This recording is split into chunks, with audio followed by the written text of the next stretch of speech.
It's going to be Kinnick at Kinnick today. One of the great American heroes, Niall Kinnick, had this stadium named for him, the 1939 Heisman Trophy winner. And today it's Iowa and Iowa State on Fox. And our progressive pre-kick flow will tell you that the party lasted long into the night in downtown Iowa City. It morphed into a wonderful tailgate by morning and on into the early afternoon hours. The state of Iowa will not sleep until the Cy-Hawk Trophy game is complete. Hi again, everyone. Tim Brando alongside Spencer Tillman. This is a bucket lister, buddy. Yeah. Holly Saunders, you'll hear from shortly. What a remarkable setting we have. And for either one of these teams, young Matt Campbell and the longest tenured coach in America, Kirk Ferentz, one of these two teams is going to be ranked and will take a giant leap into the national lexicon. Timmy, this is a huge game, and I think the starting quarterback for Iowa, Nate Stanley, really appreciates that in our conversation with him. He's got prototypical size. The problem is he is not the type of quarterback that is prolific. This offense that he runs kind of alternates between ordinary and prolific from time to time. Listen, they hung over 50 against Ohio State. I mean, that's big-time numbers, right? The only FBS quarterback to be able to reach that level. Nick Easley, his wide receiver, has got a vertical threat. The best thing he can do is give his ball club a lead and work with it early. Iowa State is a remarkable team with a dynamic coach and offense, and probably the best running back that you haven't seen or heard as much of in America, David Montgomery. Montgomery reminds me a lot of Troy Davis back during the early 90s and such. He's got all kind of moves, right? You better bring company if you plan to tackle him, Tim.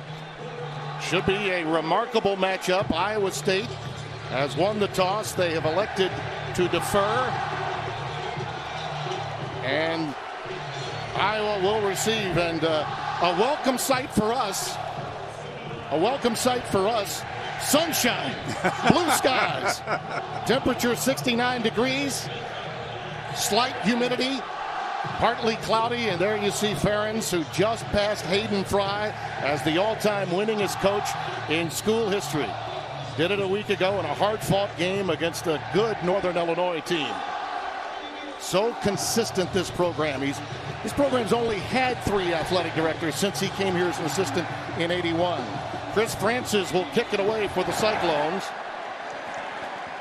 And this one will be fielded 3 yards deep by Smith Marset, and he'll take a knee. Well, we get to find out, Holly, how to say 1st and 10, and this Iowa State team is looking to finally get on track, aren't they? Yeah, Tim, remember that time he went to Lincoln, Nebraska, and didn't broadcast a football game? Yeah, that happened. It also happened to Iowa State last week, as you're alluding to. They played 5 minutes against South Dakota State before their game was canceled due to lightning, but there are some positives to take away from that. They have fresh legs coming into today, and head coach Matt Campbell said it was just as important for his new guys to go through their pre-kick routine as it was for them to play the actual game, so they got that in. And there's also limited Iowa State film for Iowa to watch this week in preparation. So I asked head coach of the Hawkeyes, Kirk Ferentz, if this impacted their preparation at all, and he said, nah, we know who the Cyclones are and how they play, Tim. Indeed, they do. But this is the first time the opposition from Ames, Iowa, has been a team coming in off of road victories like the one they got at Oklahoma a year ago.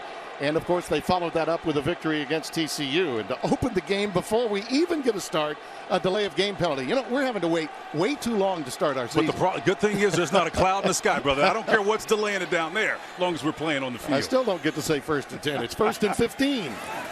Here's Toren Young. He'll be carrying it a lot today. Ivory Kelly Martin tweaked an ankle. Did not practice much of the season. Willie Harvey to stop a 7-yard gain.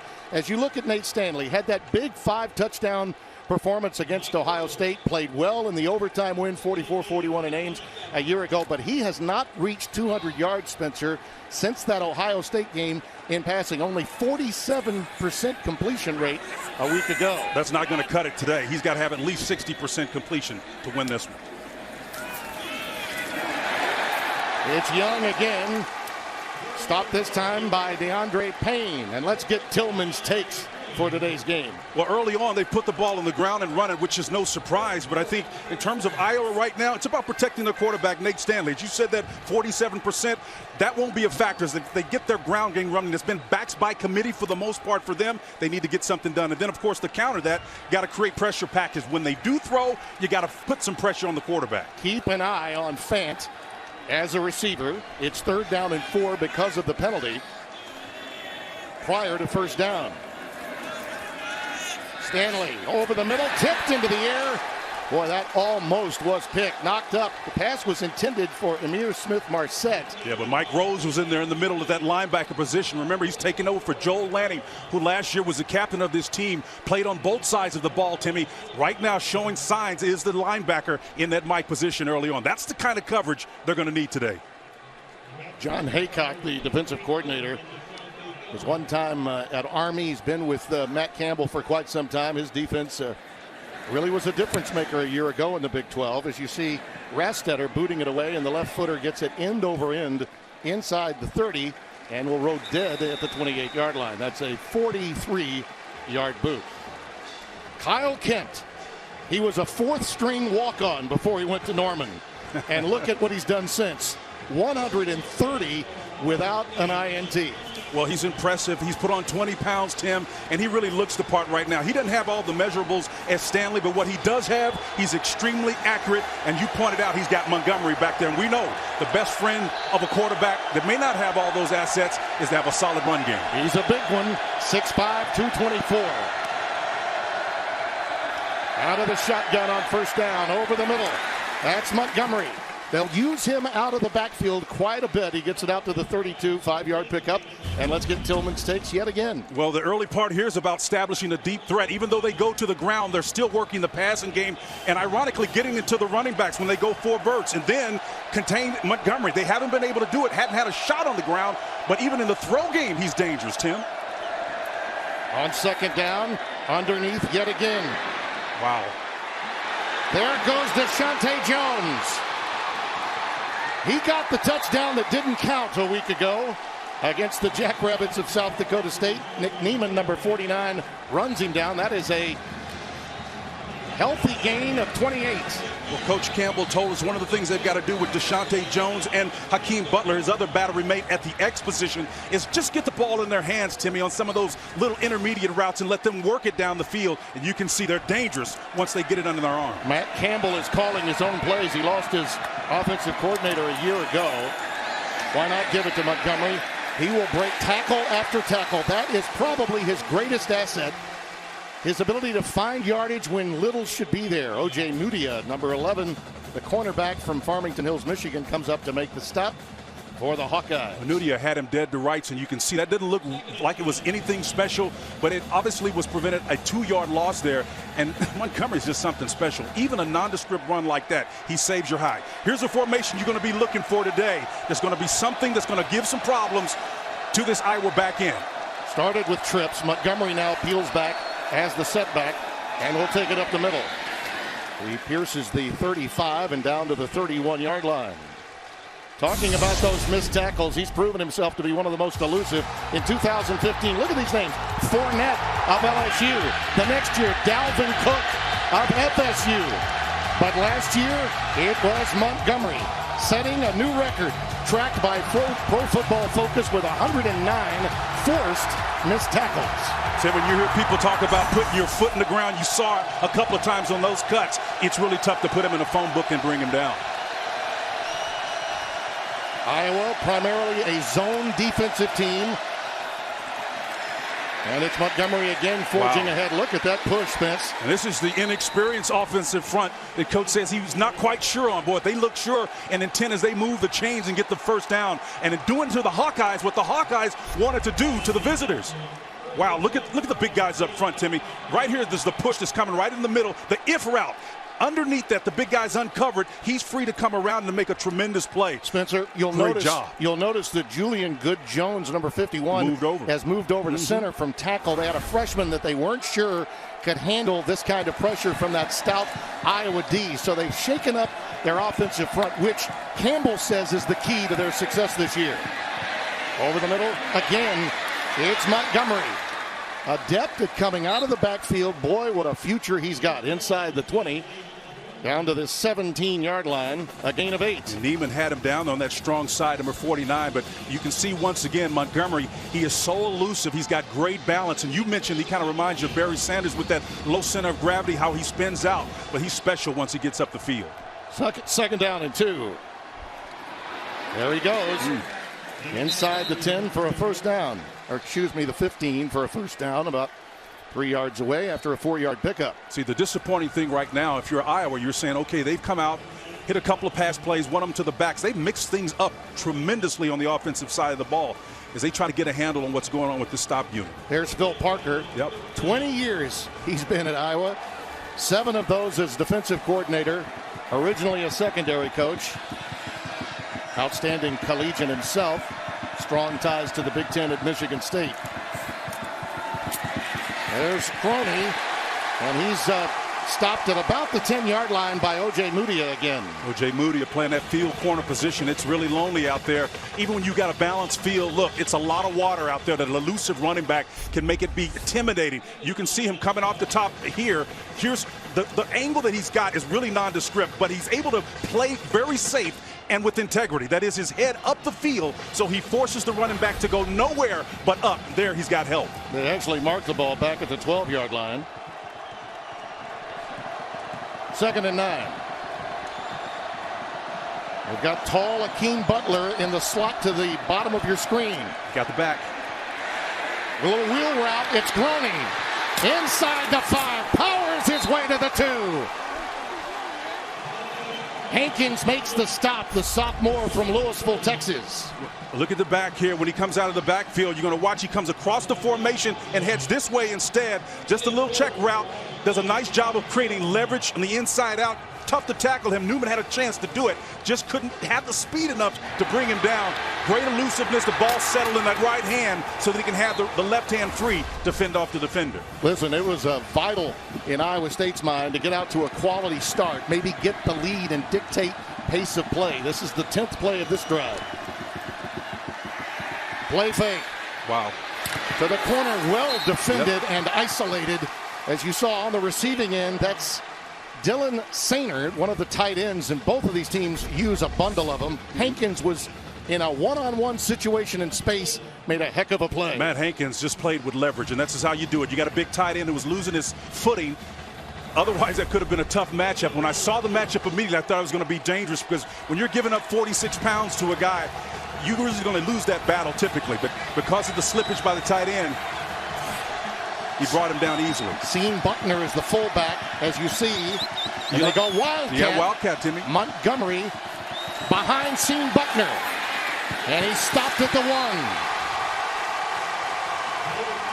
That's Jaimin Colbert, 32, the freshman from Shawnee Mission, Kansas, making the stop. So 3rd and goal from the 1. Well, here's 32 right here. Again, he's typically going to be a back. And you can see him back there. He's going to get the ball, the direct snap to him. Does a nice job of working through there, but great defense there in the middle. Colbert and company did a nice job of shutting that down. Hey, this is a irresistible force versus the immovable object. 6.5-minute play, 12-play drive, culminating here on 3rd and 1. Montgomery the setback out of the shotgun.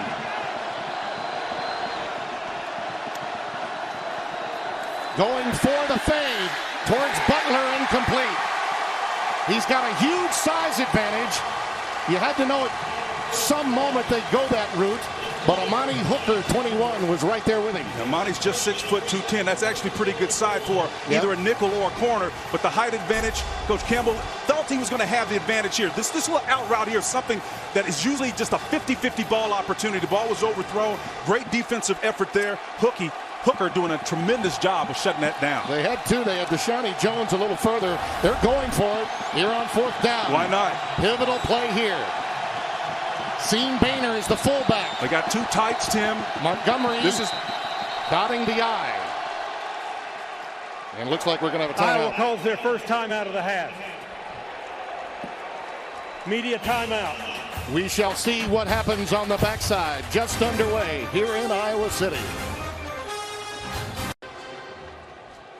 Timmy, here's the reason why they called the timeout, Iowa. You've got 12 men on the field. You got one trying to make his way off, but that leaves you with 10 after the 11th guy comes off the field. So they're shorthanded. I'm glad they called the timeout because there was the weak spot in that under formation. Got it off just in time to prevent a sure touchdown, in my opinion. 4th down and 1. 13th play of the drive. They're still going to run it to that left side, Timmy. Sean Boehner is the fullback, dotting the I again, Montgomery, and we've got a flag down. Left guard or left tackle actually moved, and that's where they were going. That's where the inexperience tends to come into play, Timmy. A false start by number 54 of the offense. It's a 5-yard penalty, and it's still 4th down. That's Josh Mueller, who had to move over. Yep. That means they'll have to go with 3. So moving the offensive line around may have caused a little confusion for Campbell's team. And now they'll go for the 3. Well, I think they were going Josh's way, and he couldn't hold his water. Got called for the infraction. Connor Assalley will try for the field goal, 23 yards. Out of the hold of Joe Rivera, 98. Just snuck it in, the right upright. A packed house yet again. In a series that's seen 65 great matchups. In the last 20, tied at 10 games apiece. Somebody's going to launch themselves into the top 25 today. Fox College Football is sponsored by Chevy. Chevy has received J.D. Power Dependability Awards across cars, trucks, and SUVs. And by Domino's. Order online and track your order. The old Hawkeye Express. I understand it beat the Cannonball Express to Petticoat Junction once. That was what Uncle Joe was doing out there. He's moving kind of slow at the junction. 13 plays, 66 yards, 6:49 off the clock. Assalley with a field goal. You love the balance, I know. Well, that's number it. of touches for You Montgomery. can talk about all those numbers. I'm talking about balance. What you've effectively done is put tremendous pressure on the tired defense of Iowa. Smith, Marset, and Gronewig are back deep. We've got yet another touchback. And let's get you back to Los Angeles now for this game break with our Greg Wolf. Tim, thank you. Washington still a top 10 team despite that season opening loss to Auburn. Jake Browning going to work on the run. Back of the end zone finds Ty Jones, 4-yard touchdown. Huskies lead North Dakota in their home opener, 7-0 first quarter. Tim, Spencer, back to you. A game in which a week ago, I think Washington did a lot for their credibility, albeit in a loss in Atlanta. Most believe, though, they'll have to run the table in the Pac-12 this year if they want to get back into the college football playoff. Toren Young again dots the I behind Nate Stanley at quarterback. And he runs right into a bevy of Cyclones off the left side. That is Marcel Spears. Now, you talk about a specimen. Number 42 is something special. Out of the state of Kansas, North High School, this young man is big time. Second on the team in tackles for losses a year ago. 107 overall in his career. So you got to watch those. Number 50, Wazarike. He's going to be so active along that front. He plays right down here with that long hair flowing. He kind of reminds me of Jadeveon Clowney, man. I'm not saying he's Jadeveon, but he is really active. This is as good a defensive line as they've had at Iowa State in a decade. That's Noah Fant, the highly thought of tight end, with his first grab of the day out to the 27-yard line. Mike Rose making the stop. Time now for home field advantage delivered by Pizza Hut, official pizza of college football. No one out pizzas the Hut. And look at that, Spencer. You think he followed that up with some ice cream after the pizza? Huh? Can't believe that he didn't. Can't believe after he becomes the all-time winner. Well, that's amazing. He just he has great patience. We'll say that, right? FBS's longest tenured coach. It's impressive. 20 years. 3rd down and 5. Stanley negotiates, navigates, and now decides to tuck it and go. Reaching for the sticks, I believe he may have enough. DeAndre Payne taking him out of bounds. That's a gain of 6. Move the chains. It's 1st down. Wazarike, number 50, was the one that originally flushed him out, but as you said, Payne got it, but he still got the 1st down. You can see, again, the pressure's going to come from here. The quarterback will elude it. That's fantastic, but the push up front is what flushes him out. Again, this is a big quarterback. 65 mobility is not necessarily his strong asset, but there it's effective enough to get the chains moving. Mekhi Sargent, number 10, is into the game and totes it for the very first time. Spun down at the point of attack, maybe a yard pickup. Uwarzurike, the aforementioned star, redshirt sophomore out of Detroit, making the tackle, and he's long and lean, has great speed to go with it as a rush in. And he's new to the game. You know, he hadn't been playing this game very long, but he's got all the assets. He's got a prototypical body. We call him, Archie Manning used to call him high pockets. You know, those high-waisted guys, you know. He looks really good in his uniform, man, and he gets after you. Old Red will enjoy that reference you made of him there. 2nd down and 9. Sargent remains the setback. Play fake to him. They're looking for Smith-Marset, incomplete. He had the line to make. It would have been a first down, but quality coverage there by Brian Peavy, the redshirt senior from Houston. Well, he's a great leader on the back end. You see Stanley, great delivery. I'm telling you, he put everything into that ball. But the timing of it, Brian Peavy playing that left corner position, I mean, it was a bang-bang play. Same time he got that finger in that hand in there and punched it out. That's outstanding defensive play. They've got a couple of corners, and then Payne on the opposite side, and then Peavy. Peavy's the shutdown guy and the captain of the stop unit, and Payne is a pretty good duo between them. Keep an eye on Gronewig here, 14. He's in the slot to the top of your screen as a wide receiver. Love his game. He's a possession guy. They get it to Sargent instead, and he's dumped behind the line by Jaquan Bailey. We talked about how good Uwarzurike is, but boy, Jaquan Bailey is big time. This is an honorable mention all Big 12 player. He led him with sacks with 7 a year ago. Well, you can see how he comes off the ball inside with that nice move, number 3. Arm over, and even though it lacked integrity. In other words, he had no outside contain. He came underneath and still was able to get up the field to funnel everything back down. He is just so athletic.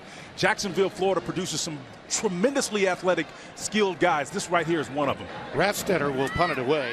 And the left footer that can kick that end over end variety. This time spirals it. It's a beautiful punt. And hits like a 60-degree Mac Daddy from Callaway. 51 yards, that boot. Switching the field beautifully. Cyclones will have it leading by 3 when we return. Media timeout. Touched a little earlier on the Cyclones shockers of a year ago, handing Oklahoma their lone loss of the regular season. They followed that up by knocking off TCU, taking them away from the ranks of the unbeaten. And in the Liberty Bowl, on the home field of the Memphis Tigers, they earned their 4th bowl win of all time. Matt Campbell electing to stay in Ames with a veteran team that has learned how to win. David Montgomery again in the backfield. And he stopped near the line of scrimmage. This is an Iowa defense so tough. Jack Hockaday, 48, making the stop. And Kirk Ferentz, listen, he's built this program on defense, toughness, and blending good players that can be challenged to become better than advertised, and a few great ones along the way. Under pressure, and that one is incomplete. A lot of heat coming. Pass was intended for David Montgomery, but Kyle Kempt was under duress. Well, you got corner pressure coming from outside, and again, Kempt isn't the most mobile guy, but he's very accurate. He steps up in that pocket, stands in there and delivers, and that's something to be said for that. But as you said, this stop unit predicated on that toughness, integrity in terms of coverage. You're not going to get them making a lot of mistakes. They're sound. Parker Hesse, number 40, the senior from Walk-On, Iowa, with the pressure that time. This senior class wants to complete the Iowa State sweep of 4-0. Pressure off the backside. Down he goes, Nick Niemann. Well, what got this young Iowa State offensive line was the sugar look that they got up front. You're going to see all these guys standing up. Nobody's got a responsibility. It's tough for them to understand, who do I have? Who do I have? And then the edge rush comes off and it nails the quarterback. You got to sort all that out and then get that end man on the line of scrimmage. That's just a communication problem, and it happens when you've got those young offensive linemen. They keep it in the family. Nick Niemann, his older brother Ben, made the roster of the Kansas City Chiefs in the NFL. Here's the boot. Groneweg is back deep, and it's a shank. Boy, he missed that one big time. That's Corey Dunn, the punter. Not one of his better moments. Hawkeyes will have it when we come back. Fox College Football, presented by Volkswagen, is sponsored by Progressive Insurance. Handing off big savings to you.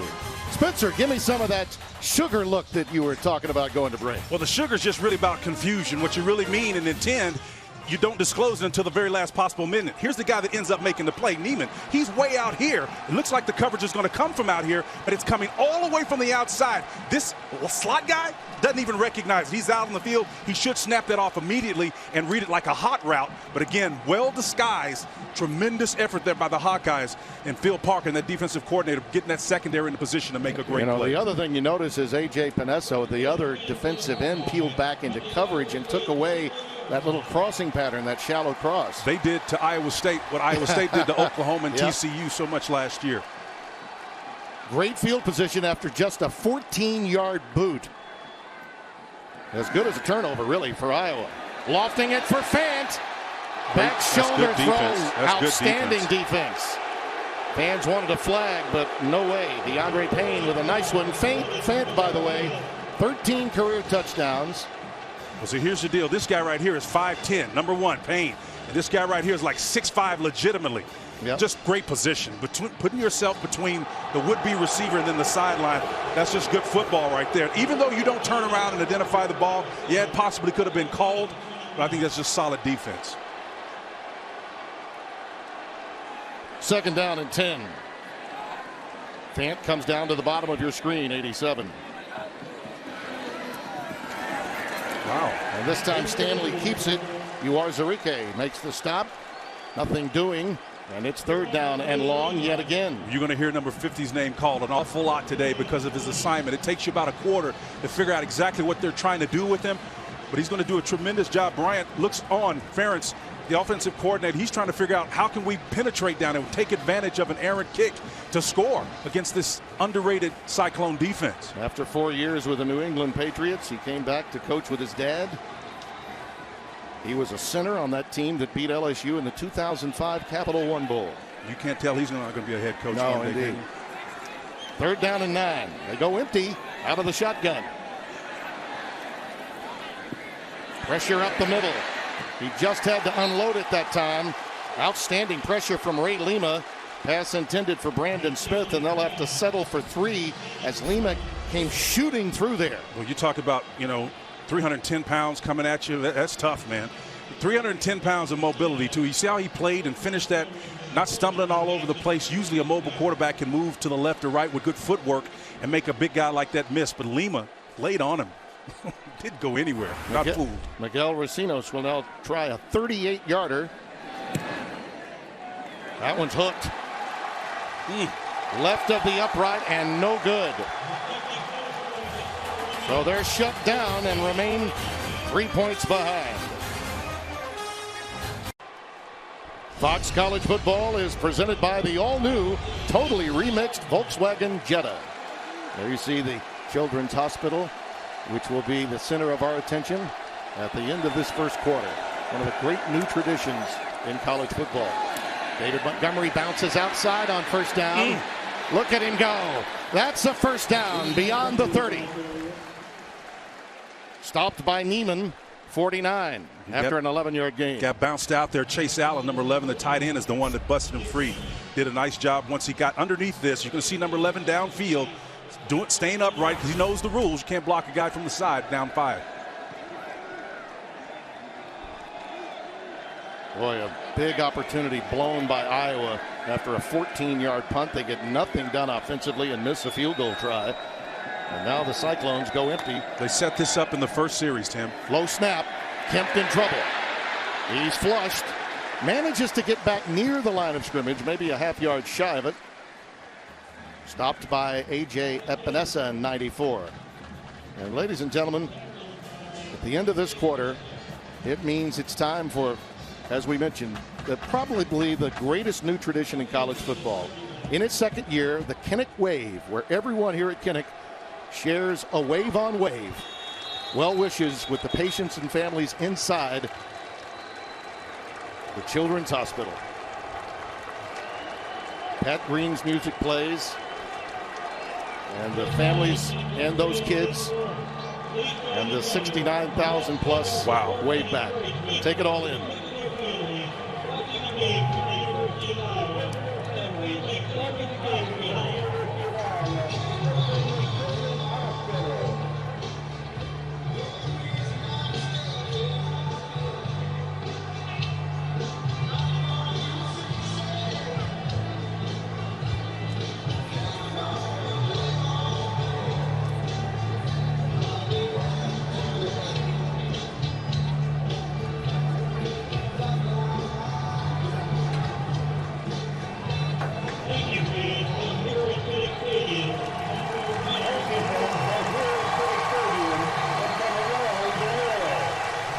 There is more good, and college football is part of the reason for it. You think you had a bad day? Wow. The wave is special, and so too is David Montgomery of Iowa State. Consider his relationship with 6-year-old Hunter Erb, a Cyclones fan who was born with multiple heart defects. Their friendship began at an Iowa State practice where Montgomery was the lead blocker for a play designed just for Erb. And they FaceTime frequently, and David has visited Hunter in the hospital, has done so many times. And after that heart surgery, I know he's watching, and we're thinking of you and your family. Wonderful piece written in The Athletic by our colleague at Fox, Bruce Feldman, about David and what that young man has done and how much he means to Hunter Erb. As special as that is, you talk to Coach Campbell, he says that's the least of which we can talk about this kid. He is so special and important to this ball club as a leader. Influences so many. He's the first one, the hardest to work, probably most gifted guy on the team from an athletic standpoint. Tremendous leader. 2nd down and 10 as we open the second quarter in Iowa City. Battle for the Cy-Hawk Trophy. Big 12 versus Big 10 on Fox today. The second of 3. Montgomery head to about the 35, just shy of it, before being pushed back by Cedric Lattimore, 95. 6'3", 295-pounder out of Redford, Michigan. Good solid defense there, but again, what I like about Montgomery as a running back, he's a balanced back, Tim. He can run heavy if he needs to. He can certainly make you miss. Solid guy, about 5'10", 215, 220 or so. 3rd down and 7. Out of the shotgun, Montgomery remains the lone setback. Hakeem Butler is flanked to the bottom of your screen.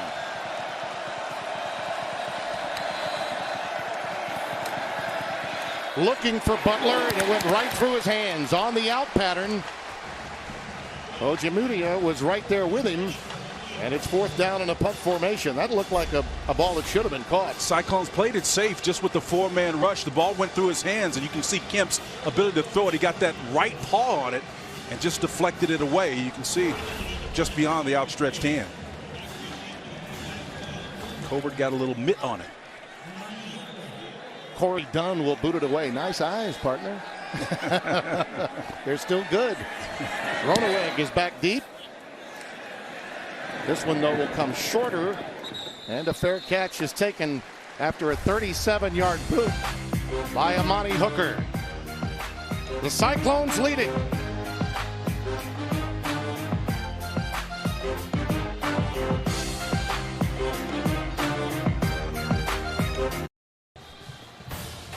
Fox College Football is presented by the all-new totally remixed Volkswagen Jetta and is sponsored by Discover Card, the official credit card of the Big Ten Conference. Well, we've experienced the Iowa wave here at Kinnick Stadium, and now the Iowa faithful are ready to experience some offense from their beloved Hawkeyes. They have been stymied much of the way, and I think there's grave concern here to some extent for this guy to become a bit more accurate with his passes and for his receivers to get some separation from the Iowa State defensive backs. Mekhi Sargent dots the I. Number 10 will take it.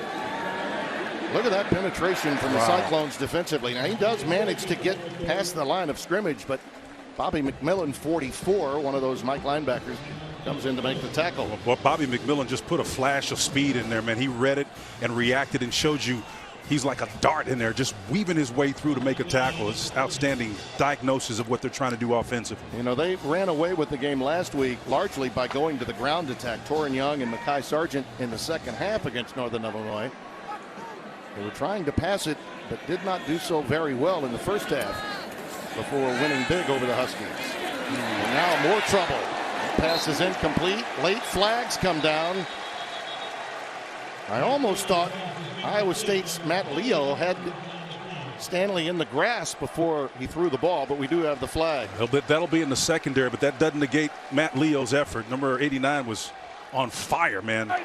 Holding by number 12 of the defense on an eligible receiver. It's a 10-yard penalty and an automatic first down. That's Greg Eisworth, number 12, the sophomore from Grand Prairie, Texas, and a good call. Yeah, Ellsworth knows that he's given up a bunch of size to Fant, who's just like an all-world tight end. I mean, I know this is the college game. We don't talk about NFL. But let me tell you something. This kid is about as elite as it gets. They haven't had anything like him since Dallas Clark was here. Cooper Kesselberry is our referee today. This is a Big 12 officiating crew. Wow. Sargent, again, just fortunate to get back to the line of scrimmage and maybe a hit for a yard before being ushered out by Willie Harvey, number 2. But that was that same guy. Number 44, McMillan, was there showing pressure, getting in the backfield and affecting the play. The way these home and home non-conference games work, generally speaking, is the away team generally has the officiating crew of choice in the contracts that are made or across the country. There are some times when that does not happen, but most of the time that's the case. In case you were wondering, 2nd and 9. Odd front, 3 men for Iowa State. See if the quarterback can beat the coverage. 3-step drop and a quick out pattern to Fant. And at least there's some separation there. That gets the fans going a bit.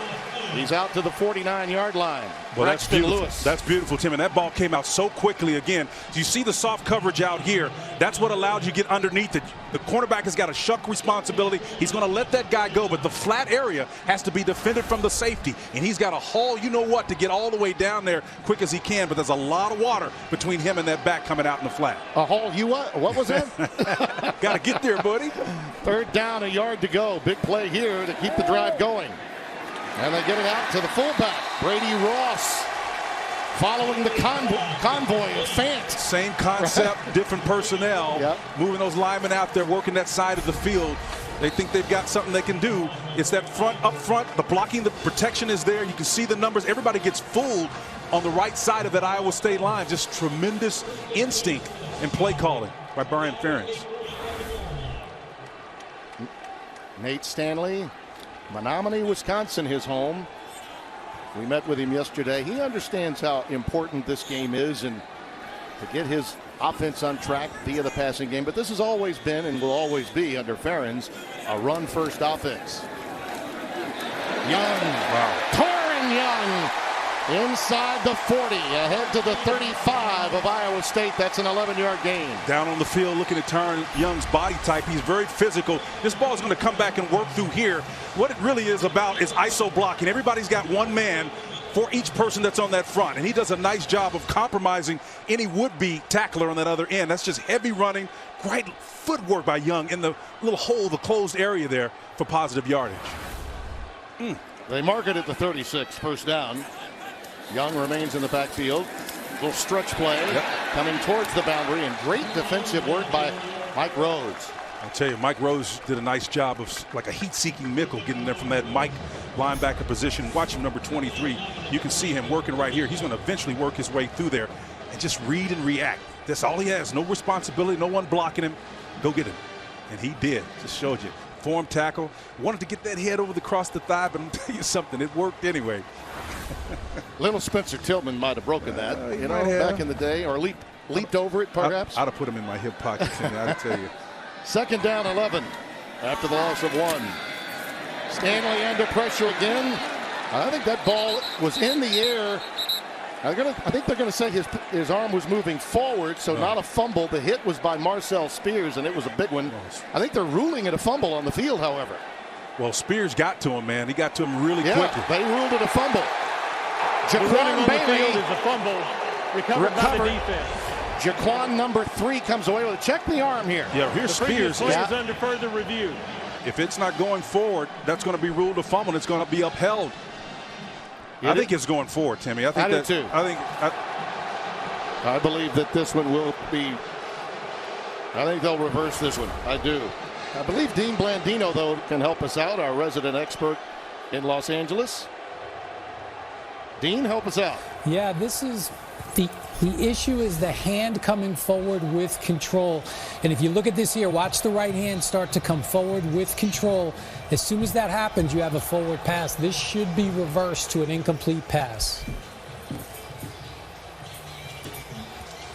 I agree 100%. The thing is, Kirk Ferentz looks on that puts it in a little bit of jeopardy is the fact that the hand was actually touching the quarterback's arm when it started to go forward. But Dean, I think, nailed it right on. I agree with you. It will be more than likely reversed. Incomplete pass. Stanley, though, has been under siege. There's a lot of push coming from right up the middle from this defensive front.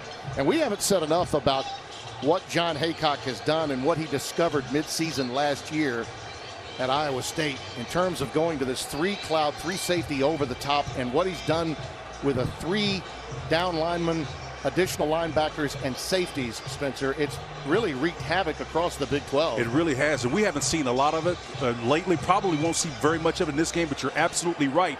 It was actually after this game last year is when they did it. Coach Campbell said, hey, look, our guys wore down, Timmy. They got so tired. We need to do something with the rotation to get our fresh guys in here. And they really believe they should have won that overtime game last year, but that was the inflection point last year when they started experimenting with these odd or 3-man fronts. It's very confusing. You don't know who to block. And the illusion is you've got 5 guys on your offensive line to block 3. You should be able to sort that out. Yeah, and you know, that man, we saw Ferentz there a moment ago. He learned a thing or two about defense, even though he's an old offensive line coach. He learned a thing or two about defense from Bill Belichick when he worked for him for the Cleveland Browns in the time that he left Iowa.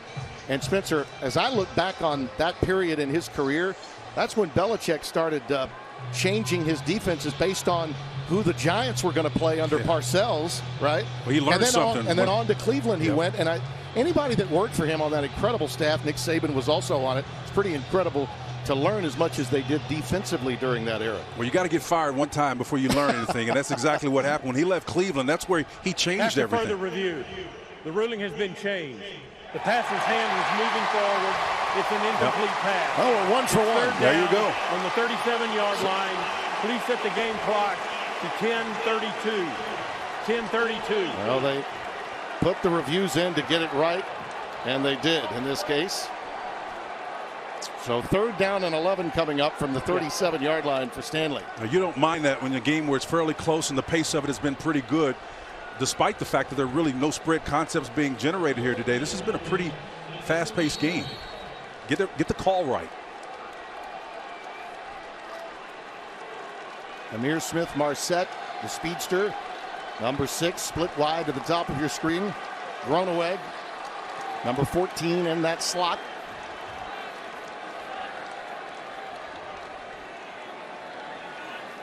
Iowa State with a blitz off the corner, underneath to the fullback, coming out, and the tackle made by Lewis. Timmy, this is the formation they were working on when they kicked us out at practice yesterday. It was a 5-wide look, and you see the pressure's going to come from here. Yep. When the receiver sees that immediately, he turns that into, that's the hot read right there. He gets zone coverage. He doesn't continue working out there. Tremendous tackle in open field. But the fact that the ball was completed against that front tells you that they were anticipating. So that's Hockenson and Brian Ferentz. Brian Ferentz, after the Hockenson catch, has decided to go for it here on 4th and 7. Well, here's one of those analytics calls. Ooh, a quick kick. Uh-oh, nice. How about that? A little pooch and a little roll out. Excellent execution there. I think she was scared. Yeah. Didn't want to go for it. I like Stanley's boot, though. A little Doug Flutie. 28 yards. Playing old field position football, Spencer. You're going to have to explain that one, when we come back. I know it. Yes, you are. I know it. You're going to have to explain it. And I know you will. Fox College Football is presented by Volkswagen, and it's sponsored by AT&T Business, providing edge-to-edge intelligence. Shake it up. And there's Brian Ferentz, who chose to go with that quick kick. It was rather effective, but I think those Spencerisms, you might want to explain. She was scared. That's an old Jerry Glanville coach, a great defensive coordinator back in the olden days. If you're not convinced, he used to always say, she's scared? Yeah, so I don't think I'll go for the par 5 and 2, right? That's right. I'll just lay up. As you see, David Montgomery head to the 10-yard line. And now let's take you back to Los Angeles. A game break with Greg Wolf on Nebraska. Yeah, Tim, thank you very much. Former Big 12 rivals facing off. Scott Frost making his head coaching debut for Nebraska. This is highly touted freshman Adrian Martinez dropping in a dime to J.D. Spielman, 57-yard score. Martinez 13 of 15 through the air, and the Huskers lead 28-20 over Colorado in the 3rd. A great rivalry renewed for Scott Frost to finally open his career as head coach with the Huskers. Here's Montgomery. Spun down at the point of attack by Hockenson. This kid from Forsyth, Illinois, is outstanding. He's come on strong of late. Yeah, Parker Hesse got a little bit of that too eventually here, but it starts back in here in this area. But watch number 42 on the back end of this. Fold that in, playing nice leverage on the backside, and then to come in and finish it off. He's going to be active today as well. Enjoyed spending time with him. He's one of the heart and soul leaders of this ball club. 3rd down and 10 coming up. Iowa State had a marvelous drive. 12 plays led to a field goal. They got it to the 1. Had a false start, which forced them to kick a field goal. But the Iowa Hawkeyes defense has stymied them since.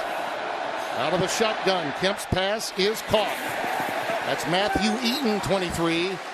Stopped at the 15-yard line by O.J. Mudia. O.J. Mudia, very effective corner for this Iowa Hawkeyes team. You know, a lot of times you can see what teams are ultimately going to do by the ball being snapped. They're going to ultimately declare what their intentions are. They roll to a single safety look, which basically tells you they got 8 under. They're trying to not let something get past them. Great defensive strategies working so far. Now you got to punt it away. Groneweg is back deep. Dunn, who had a very poor 14-yarder earlier, this time has it go off his foot yet again. Well, he's making this defense work too hard. Yeah, he is. That's 2 shanks for Corey Dunn, who averaged over 40 yards as a freshman at the City of College of San Francisco. Oh boy, that is not good.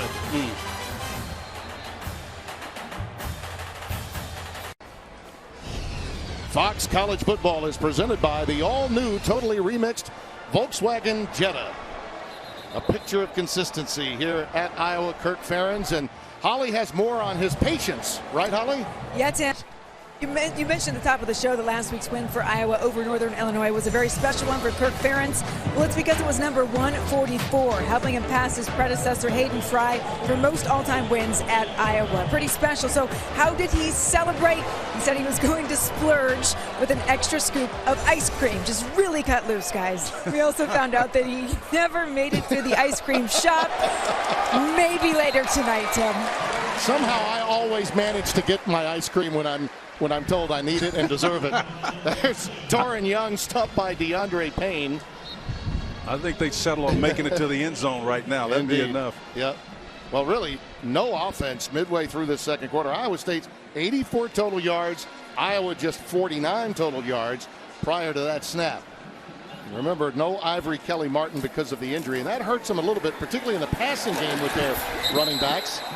Toren Young ahead, although he did have 84 yards on 8 carries a week ago. Eisworth, number 12, making the tackle, and it's a first down for Iowa.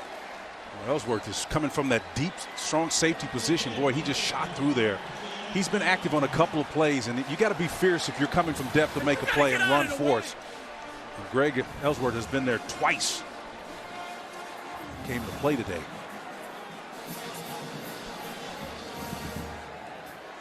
From the 19-yard line.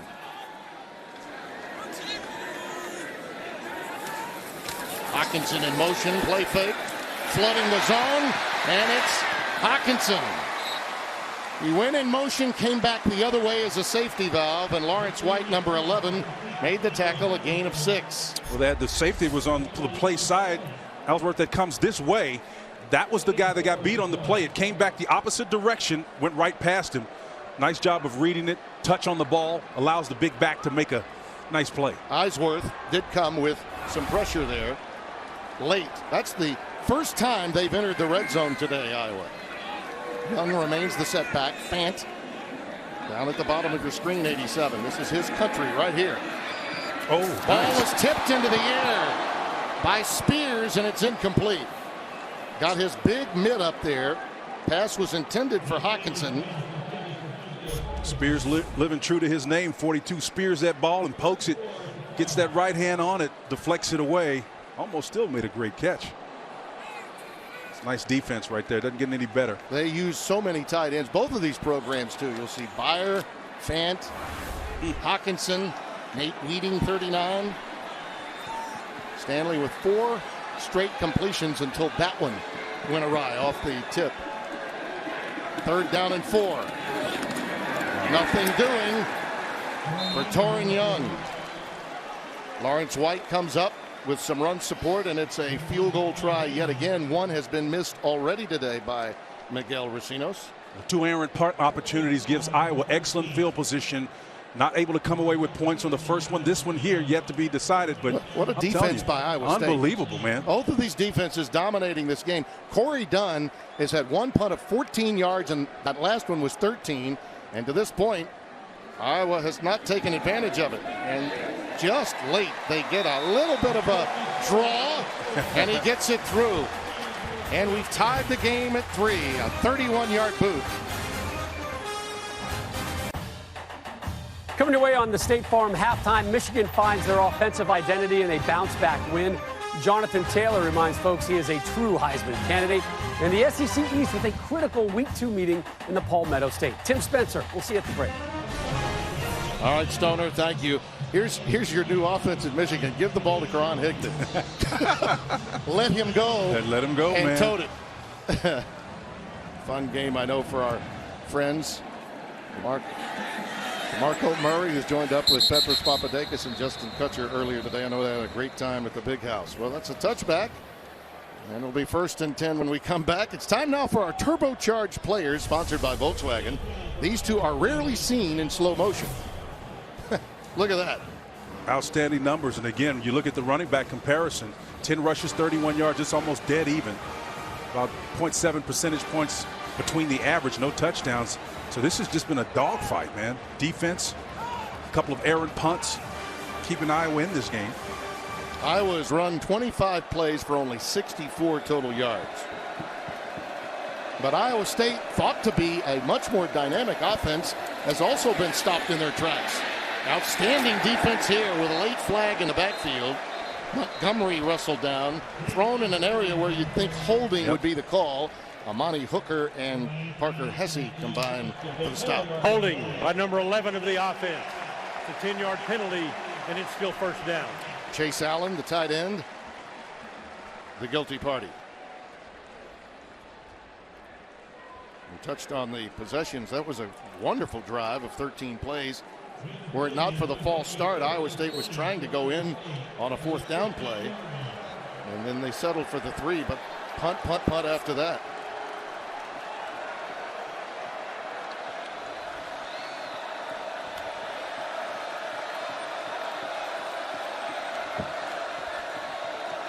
Trying to get into a play that he likes. He's seeing it late.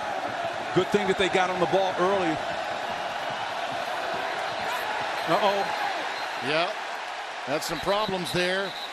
Ball is Chase Allen. He was trying to motion strong and got the ball actually hit him on his hip, Tim, It as hit he was right crossing the formation. Right. But unfortunately, it was delay of game before they got to that point. Or fortunately for Iowa State. There's no foul for a delay of game. Iowa State calls their first time out of the half.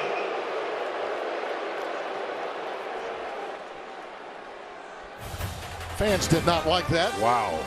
And it is a break. We'll be right back.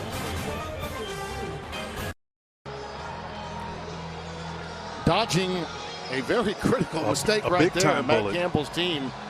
They did get the timeout, their first. First down and 20 now. Timmy, they're really lucky, backed up where they are. That ball could have been a turnover easily. Montgomery remains the lone setback. 3 wides. Boy, look at that penetration by Hesse. And he reverses his field. Now, a normal back would have been stopped 5 yards behind the line of scrimmage. As it is, Jake Gervais, number 30, the free safety, makes the stop after a negligible gain. Well, it was a great move. And again, the bottom line, he's going to come here, but the pressure is going to come from depth. You're going to see the late pressure here. And then from the safety position, they come down and fill all the voids. That's what you're supposed to do. Allow those front 7 or 8 guys to make the tackle, and you fill in the gaps. Sheldon Croney is now checked in to spell David Montgomery. 2nd and 20. Plenty of time for Kempt. Nice. Crossing pattern, and it's caught. You know, Tim, sometimes when you're running games up front, it actually creates opportunities. When you get games and deals and you got twins looking formation, these guys are going to try to get inside underneath that coverage. It's about finding those windows, and that window was created by a game between the nose and the tackle. When they swapped, a big gap opened up, and Kempt was able to throw that ball right through it. Tariq Milton with his first grab, 15 yards. And Montgomery back in the game on 3rd down 5. See the numbers on Kempt. So this guy's cutting down his splits right here. We'll see if they go run out of this formation. Milton in motion. Nice job. Comes right back to him. It's a 1st down. Out to the 42-yard line. Matt Hankins, number 8, making the stop, a 12-yard pickup. Looks like they're going pace and tempo now. Coach Ferentz trying to see if his guys have a solution. Clock really not a factor with over 3 minutes remaining and a couple of timeouts left. Anthony Nelson with the stop, and it'll be 2nd down. They're treating this like a 2-minute drill here. They're trying to get it off as fast as they possibly can. 4-wide concept here. I wouldn't be surprised if they take a shot, Tim, versus a 4-man front. You're in a good spot to do it. You're right. 2nd and 7 with Montgomery in the backfield. You've got to honor him if you're the Iowa defense.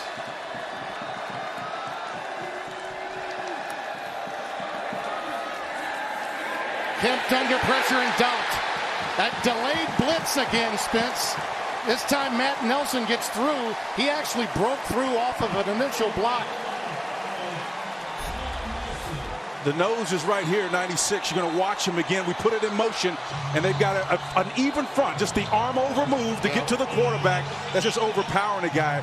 He does a nice job of getting to the quarterback. Never saw him coming. That's just good mano-a-mano football. Against an even front, 4 men being the even number. Got to win that battle, and they did. Well, Julian Good-Jones got schooled that time by Nelson, whose parents are Iowa State grads. And yet he spurned the Cyclones to play for the Hawkeyes. It's a tough house. Timeout, Cyclones. Iowa State calls their 2nd timeout of the half. 30-second timeout. 30 seconds. Time now for a game break. A very active Greg Wolf in Los Angeles. Yeah, Tim, thank you. It's been a long time coming for Kansas. Facing Central Michigan, Jayhawks lost an NCAA record 46 consecutive road games.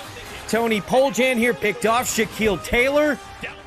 It's going to go 55 yards the other way, and Kansas' road losing streak dating back to 2009 comes to an end. They win 31-7. Tim, Spencer, back to you.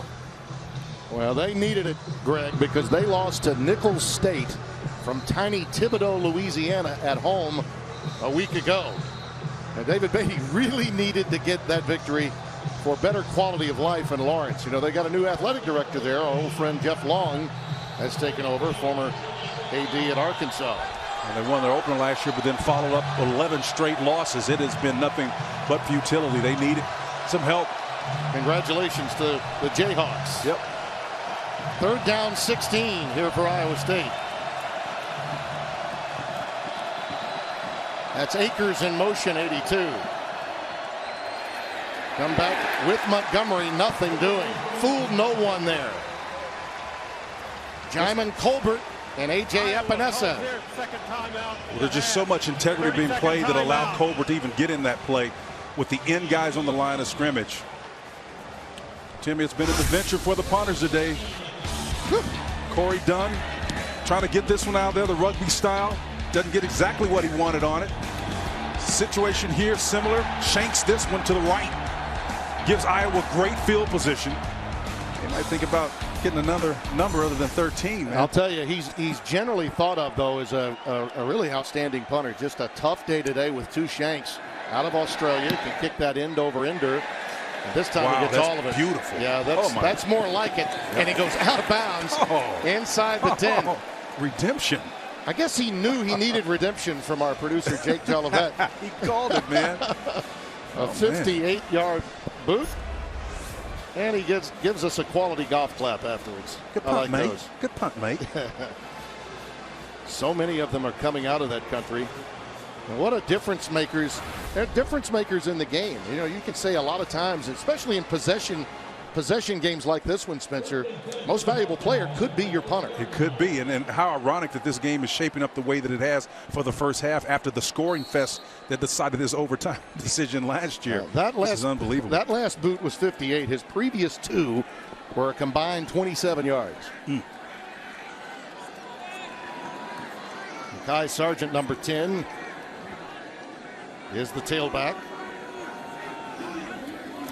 Hockenson back there blocking for him, and he's ahead to about the 8, maybe 9-yard line. Lima with the tackle, a gain of 2. Well, coming up on the State Farm halftime show, Rob Stone, Matt Leinart, Robert Smith, and Dave Wanstad will be telling you all about these major stories. Jonathan Taylor, outstanding running back for Wisconsin. In addition, Leinart, is on the edge of. Oh, man. Yeah, he's got Stanford to deal with tonight. Oh, yeah. The men of Troy. A game that you'll see immediately following our game here on Fox. A triple hitter day here on Fox Sports. Some pretty good running backs this year in the Heisman race. Indeed. Stanley hands off to Sargent again. Boy, that's an active defense, isn't it? Mike Rose has been everywhere. 23 in white. Has been absolutely all over the place. I can see it, but I just want you to listen to it.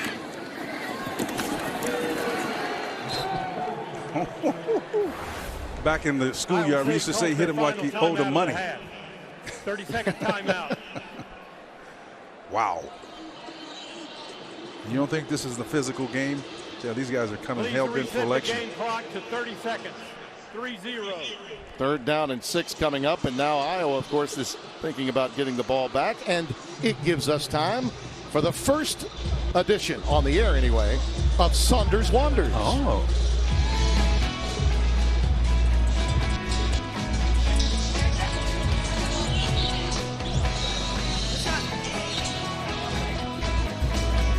Saunders Wonders.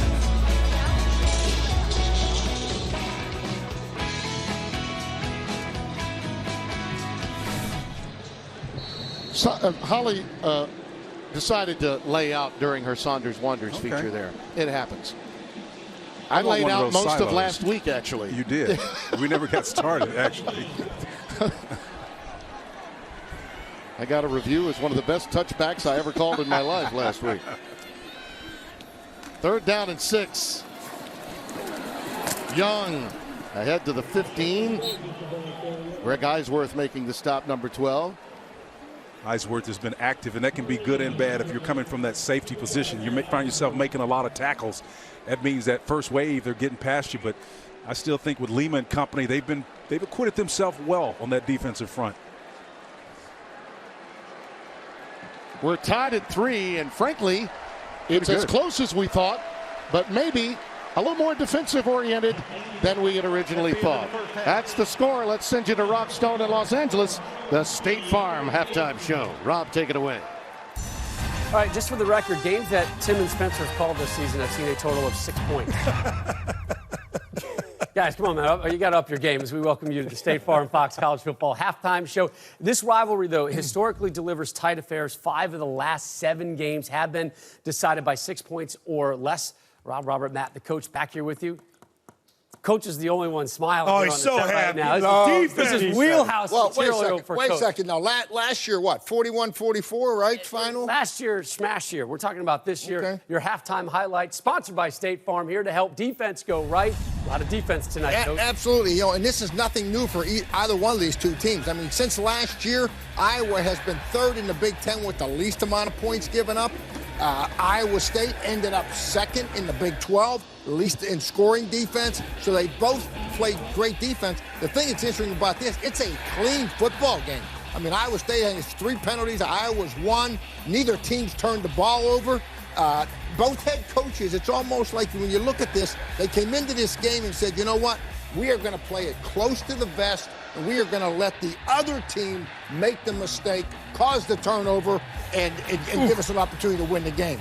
The one thing that I would just say, 2 shank punts by Iowa State. I mean, a 13-yard punt and a 14-yard punt, and they went in and played defense and kept Iowa out of the end zone. Yep. So I think that Iowa State gets a little bit of an edge, but it's an even game. whoever turns the ball over loses this one. And how good did Iowa State look on that opening drive? Oh, yeah. You're watching that go down and say, here we go. And then good adjustments. Let's kick some field goals. All right, so question marks around the state of the Michigan offense after last week's loss at Notre Dame. See why the Wolverine faithful clearly feel a little bit better about their O next. And Jonathan Taylor shot towards the top of the Heisman list with a career day for the Badgers today. Highlights on the way.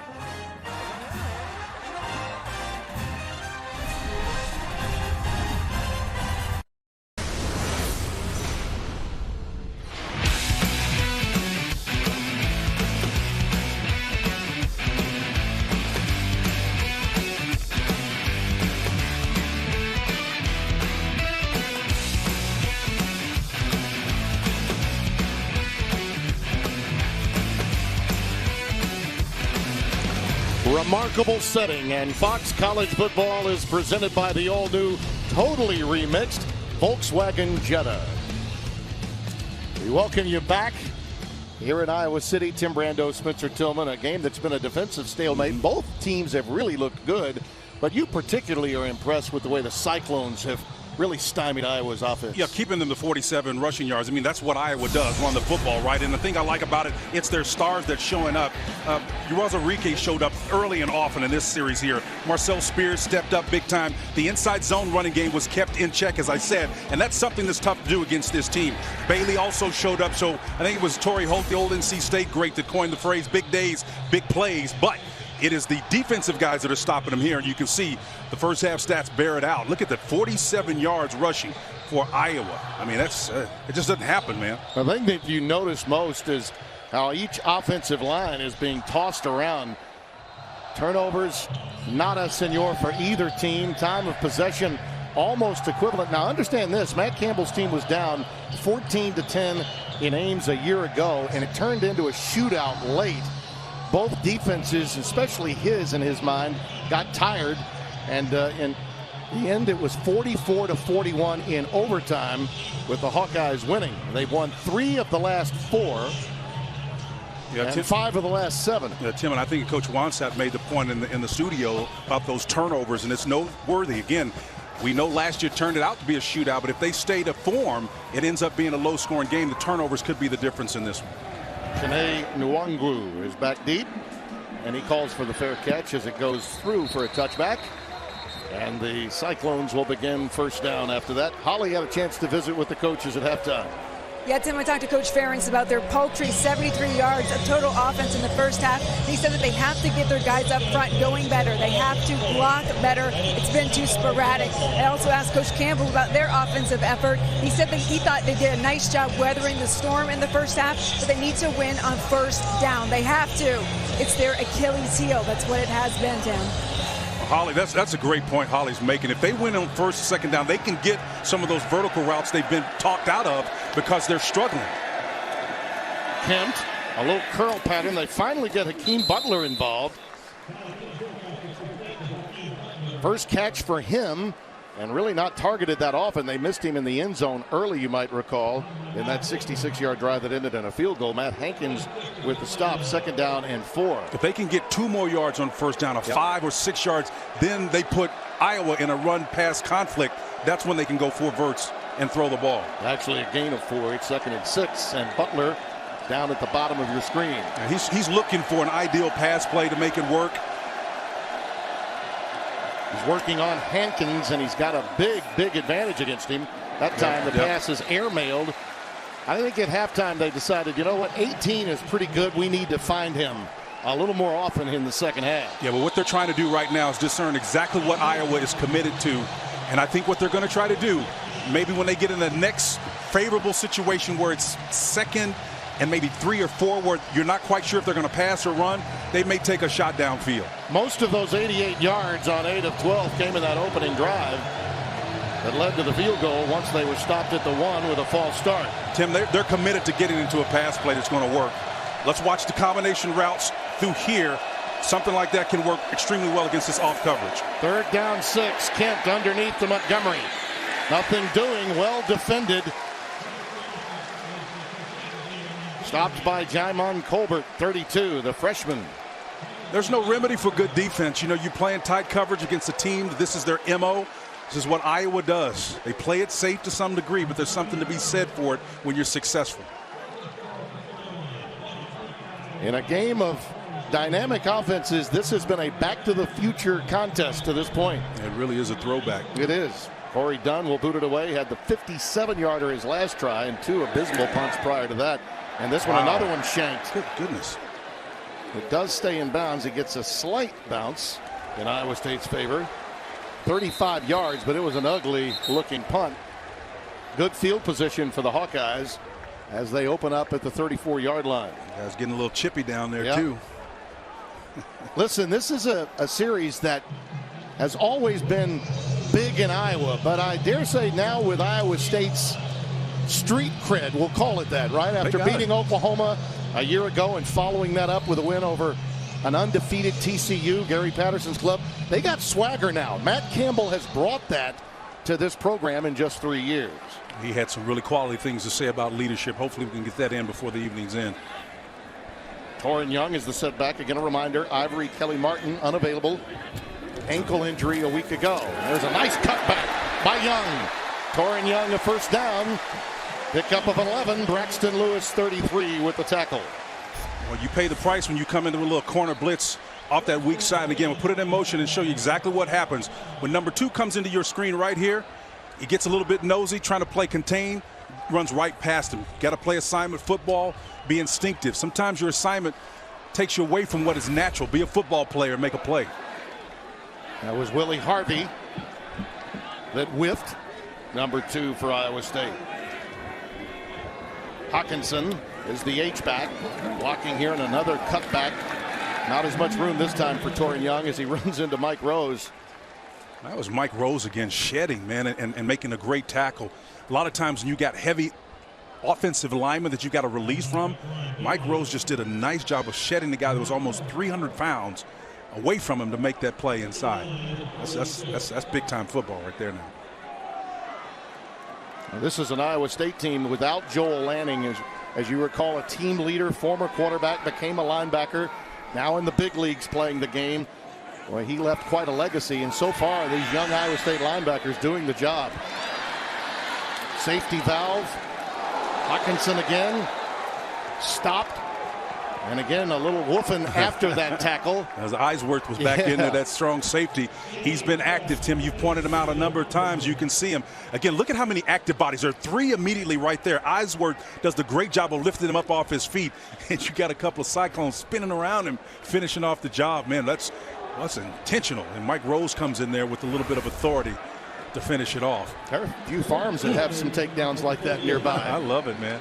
That's what all those wrestling move things were in our hotel room. We saw little quick comebacker and caught. On the receiving end, Max Cooper, sophomore. And he gets ahead to the 49-yard line, just into Iowa State territory. But a punt formation coming up, well short of the first down. Another successful defense by this impressive, very athletic Iowa State defense. Now we're playing the field position battle. Tariq Milton is the safety, single safety, waiting at the 10-yard line as Colton Rastetter prepares to punt it away. A directional kick over here to the left. Let's see if they make him work to go get it. Yep. Again, a beautiful punt, and lands just the way he would want. Youngster from Gutenberg, Iowa. Cyclones will have it after the 39-yard boot. In search of offense in week 2 of the college football season here in the Heartland. Fox College Football is sponsored by Ram Trucks, built to serve, and by Geico. 15 minutes could save you 15% or more on car insurance. Well, that young man found his ice cream, something that Kurt Ferentz was in search of and couldn't get to after he passed Hayden Fry a week ago as the winningest coach in Iowa history. Cyclones have it from their own 9 after the beautiful punt by Rastetter, the Guttenberg native. Got my friend Jim Reiser, my neighbor who's from Iowa, making sure I get the cities right. Quick out, caught by Matthew Eaton. And he is, boy, you talk about a group of Hawkeyes all arriving in a bad humor. That's what you saw right there. And Amani Hooker led the way. It was last week they scored on a play that looked similar to that. Butler was working, and then Eaton got the ball to him out in space, and he hit his head on the goalpost. So it's all about getting the guys in a position to make a play. 2nd and 6.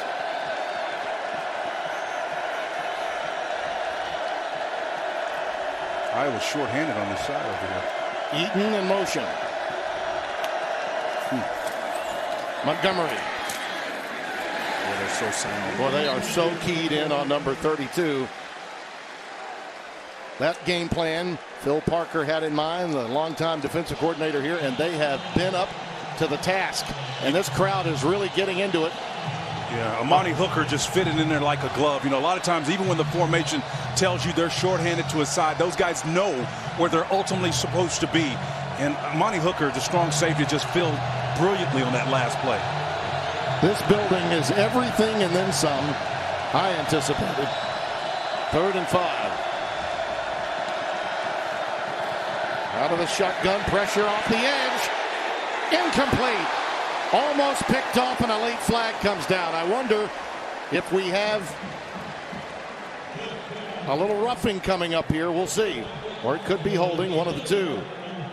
Hockaday knocked that one away. 48. Holding. Number 74 of the offense. The penalties declined. It's 4th down. That's Bryce Meeker, 74, the right tackle from Cedar Rapids. Yeah, when the guy gets, the rusher gets parallel to you in that situation, Timmy, you're in trouble. Nelson, the defensive end, was working, dipped that shoulder and got underneath him. Anthony just blew past him, and there's nothing you can do about that. You don't want your quarterback, who you know is not necessarily a mobile guy. He's a sack master, Nelson. He had 9.5 a year ago to lead the way. And the adventure that is punting this time turns out positively for Dunn. Here comes Kyle Gronowig. Oh, was he hit? Man, that was head on. A cyclone going right into a Hawkeye. Niall Kinnick. My old friend Beano Cook used to say, a great American hero, Brando. World War II, the greatest of all time. Niall Kinnick.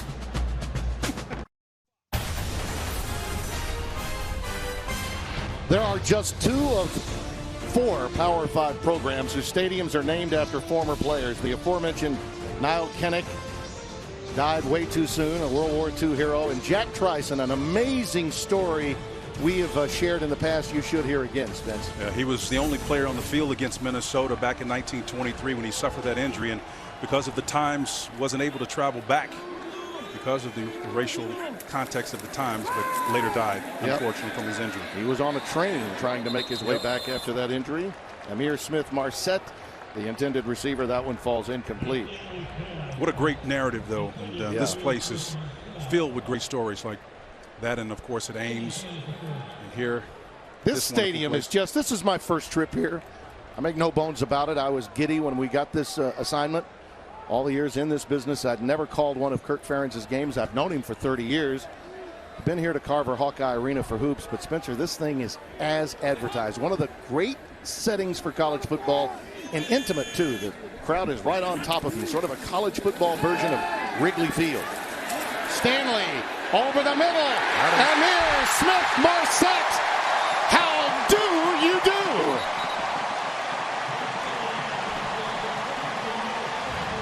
Just about ready to say it'll even be more exciting if we can get some explosive plays, and it delivered right there. Lawrence White, the free safety, number 11, was back covering in coverage in a 2-deep look. And the big prototype, on again, off again. Quarterback finds him open. You can see it's just a post route. White gets turned inside. That ball is thrown on a rope, believe it or not. Usually that ball has a lot more air underneath it. Tremendous effort by delivering that one. 45 yards on the reception. Sargent holding. Yep, marker is down as he's taken out of bounds by Eisworth. By the way, the previous 31 plays before that catch by Amir Smith-Marset, They had 90 yards of offense, and on one play they got 45. Personal foul, a chop block by number 69 and 61 of the offense.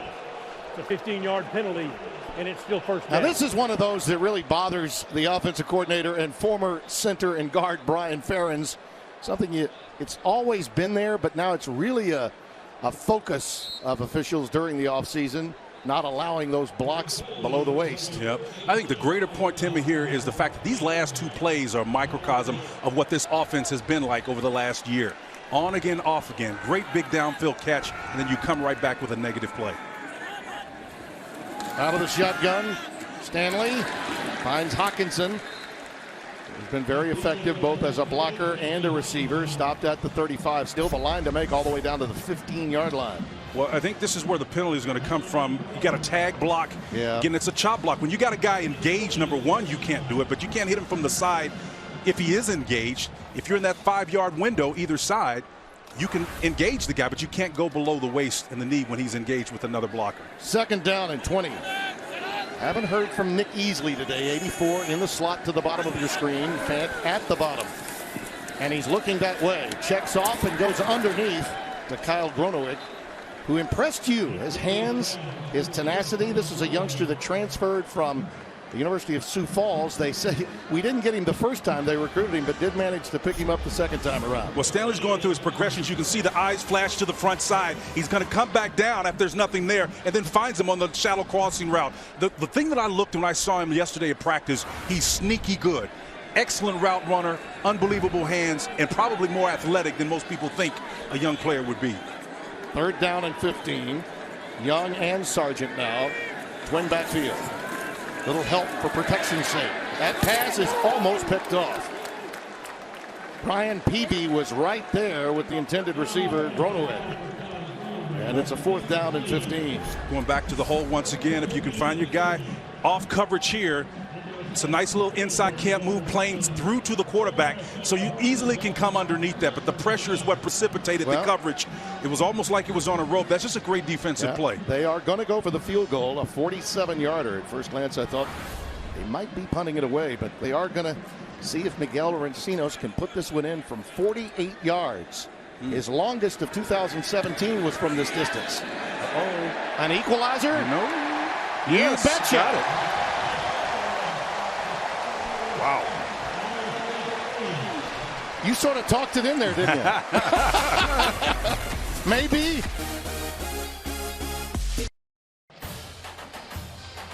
Fox College Football, presented by Volkswagen, is sponsored by Go RV. Find your way. Go RV.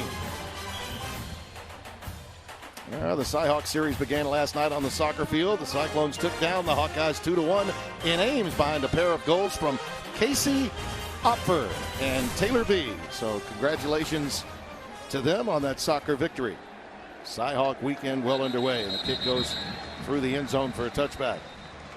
We touched on how this state doesn't sleep on this weekend until the game is done. You see the enrollment of both schools. Only 130 miles separates them.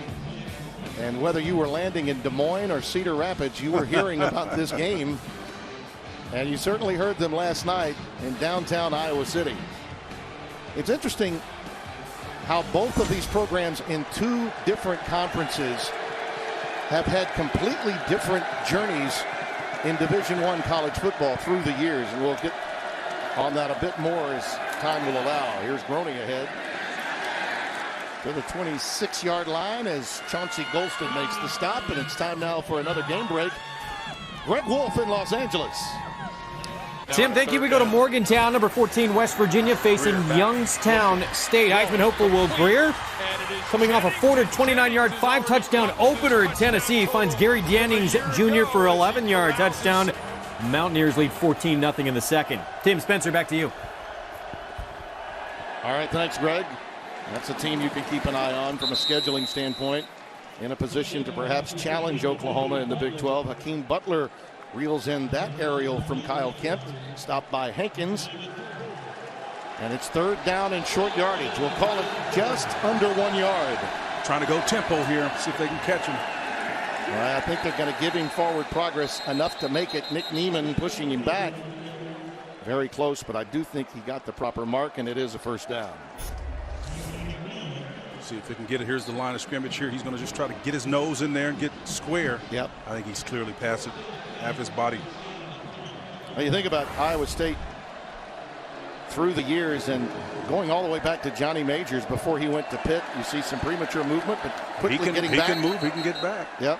Epinesa did get back. Whether that led to a false start, I don't know. The White Hat did see a flag thrown down. Now they're going to have a discussion about it. Sean Foster actually touched him, and and he moved, so he can get back on defense as long as the ball hadn't been snapped. I think they're going to catch Sean Foster with a procedure penalty here. By the way, our crew ran into Cooper Castleberry, the White Hat. Wow. And I saw some of the guys, the line judge and the field judge before the game. He was as excited to be here today. Offside by number 94 of the defense. It's a 5-yard penalty, and it's still first down. He was as excited as we were to be here because, you know, when you're in one league, you generally don't get a chance to come to a Big Ten location. Epineza's right here, Timmy. Sorry to cut you off there, but partner, but that's what they get him for. Right.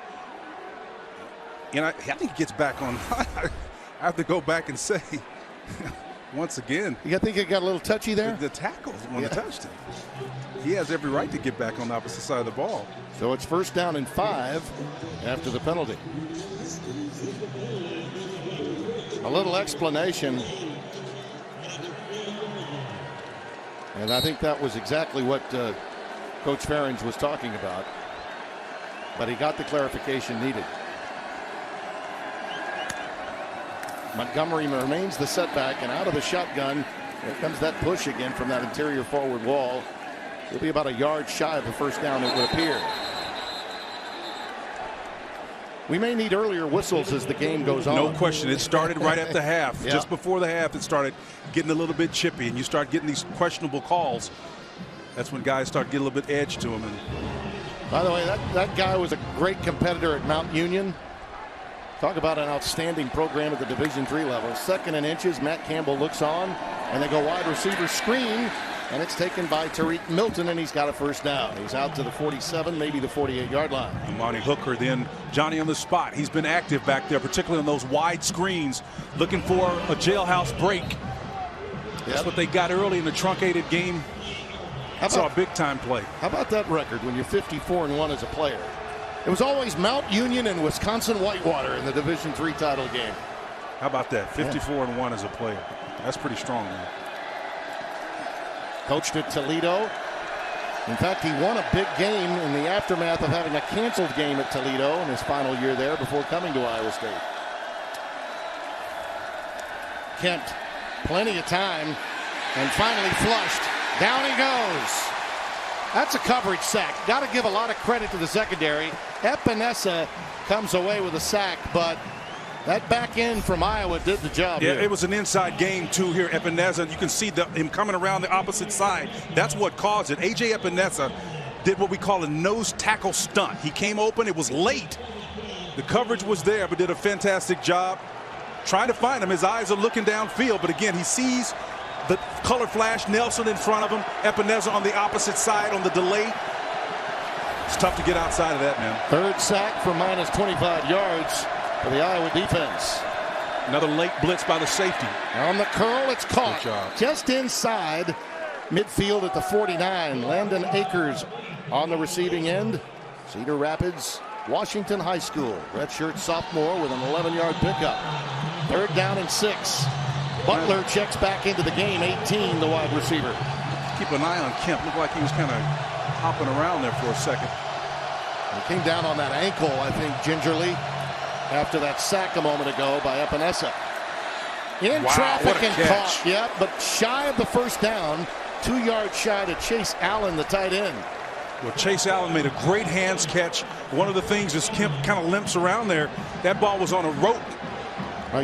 You're right, Spencer. Yeah, he's really telling you, man. He's hurt, and I'm surprised that they didn't try to pressure him. You can see off coverage here. I would be playing press coverage in this situation. Sitting down, finding little spots in that void. Let me tell you, there was no room for error. But that was one of the things Coach Campbell says is about his game that's impressive. He's extremely accurate. 4th and a long one coming up, and I think he needs some time off. Yep. Kempt needs to get to the sideline quickly. He's shaking his head a little bit. Nothing demonstrative, but he's definitely indicating that he needs to look-see. It's not a lot of movement there. The previous play is under further review. Maybe about where they spotted the ball. I think they're going to take a look at the spot here, Spencer. Yeah, they think it's a first down, and it very well may be as Coach Ferentz looks on. Hard to ever see an overrule, though, on a spot. Yep. Not that it doesn't happen, but it rarely does occur. Let's check out. Again, remember that line. The yellow line is unofficial. Had it. Where he comes down. I mean, he's obviously pushed back, but it's where you catch. You know what? He may be, Tim, if you freeze it right there, yep. If they declare that he's got that ball caught in his hands, yeah, and then he's pushed back. And it is supposed to be where you caught the ball. I'd love to get Dean's opinion. Dean Blandino will help us with this. What do you think, Dean? Yeah, so there's two things. They've got to establish control first, and then where is forward progress? When that defender first makes contact with the receiver and drives him back, it looks like the control occurs right at the 42, but when the contact occurs, is it just shy of the line to gain? It's really close. And without a look down the line, these are tough to change. I've only seen it happen one time, and it was last year in one of our games where we saw a reversal. Yeah, it was overturned. This one's going to be tough, though. Yeah, it's going to be tough, and I'd say after further review, the ruling on the runner short of the line to gain stands. Yep. Just as we thought. It's fourth down. So it's a long 1 yard to go. My concern is for Kyle Kempt at this stage. How that ankle of his is going. It looks like Zeb Nolan, the backup quarterback, is beginning to warm. The youngster from Watkinsville, Georgia, redshirt sophomore. And let's take a look at the play again, Tim, and see if we can figure out exactly what's going on. The ankle. You can see the left ankle gets rolled under. And it's an inside roll, so that's a tough one, man. It's very difficult. And Kempt kind of winces there, turns the head to the side. He's going to stay in there. The captain, under pressure, is going to find a way to make it happen. Montgomery, the lone setback. They got 5 men on that line of scrimmage. Here comes the pressure. Look. Oh, nice read defensively. No flag intended for Hakeem Butler. Really well defended. Iowa's defense stiffens again, and they'll take over when we come back. Ball was tipped at the line of scrimmage by Hesse.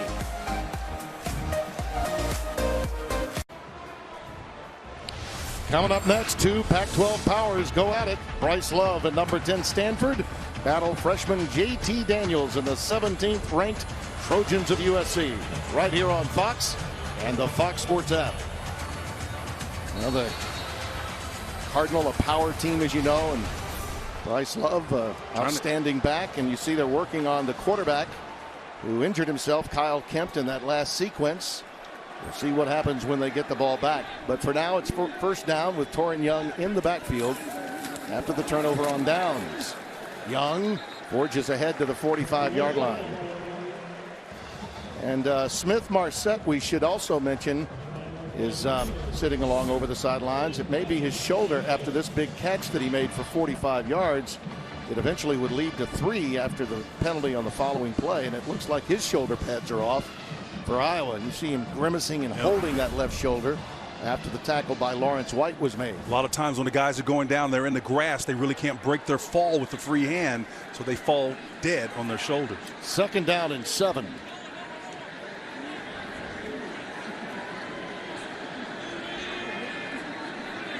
Fant giving motion. No contain. Stanley with plenty of time, looping it deep for Easley, incomplete. Wow. Well, that was well set up. DeAndre Payne was back there. He just unloaded it a little too far for Easley to catch up to. Yeah, Brian Ferentz was going for that one, hella high water. But I tell you what, you need to be able to do as a quarterback against this man bail coverage technique. He can see it, but the issue is the quarterback could have easily pulled that ball down and run and hit his head on the goalpost. The outside contain was not even in existence, had committed to the rush, missed opportunity. Hawkeyes 2 out of 10 on third downs. Stanley now 10 out of 19, just 88 yards. So we mentioned at the top of the show, has not gone for 200+ yards since that big win over Ohio State here a year ago. Rifles this one to Fant. Should be the line to make for a first down as he brings it in front of Willie Harvey. Willie Harvey playing in that Sam coverage. Did a nice job of coming late, but not before Fant got that svelte, tall 6'5" frame as a tight end. He's a glorified wide receiver. And going to be a fantastic tight end at the next level if he continues to play there. Young inside the 45. Going back to Fant, a magnificent route runner as a tight end. Enjoy talking to him. You can see him on the inside here, Tim. When he goes, he pushes up. He gets a defensive back. You can see him create separation here with a nice little shove off. He's tall, 6'5", but he goes about 240, 250. He's pretty athletic. And you look at the vertical jump right here. This is what the guys did at the NFL Combine. This is what he did, right? I'd say he's got a future, wouldn't you? Absolutely. Mekhi Sargent darts and dances, looks for space, finally dragged down. Beautiful running there. 11 yards and a first down. Sargent showing some tenacious running ability here. Does a nice job of just being physical and tenacious. This is Iowa football at its best. Never giving up. 4 fingers up as we head to the fourth quarter. The battle for the Cy-Hawk Trophy. The last 20 games, 10-10. And this senior class at Iowa wants a clean sweep. The fourth is coming up. It's the Cyclones and the Hawkeyes.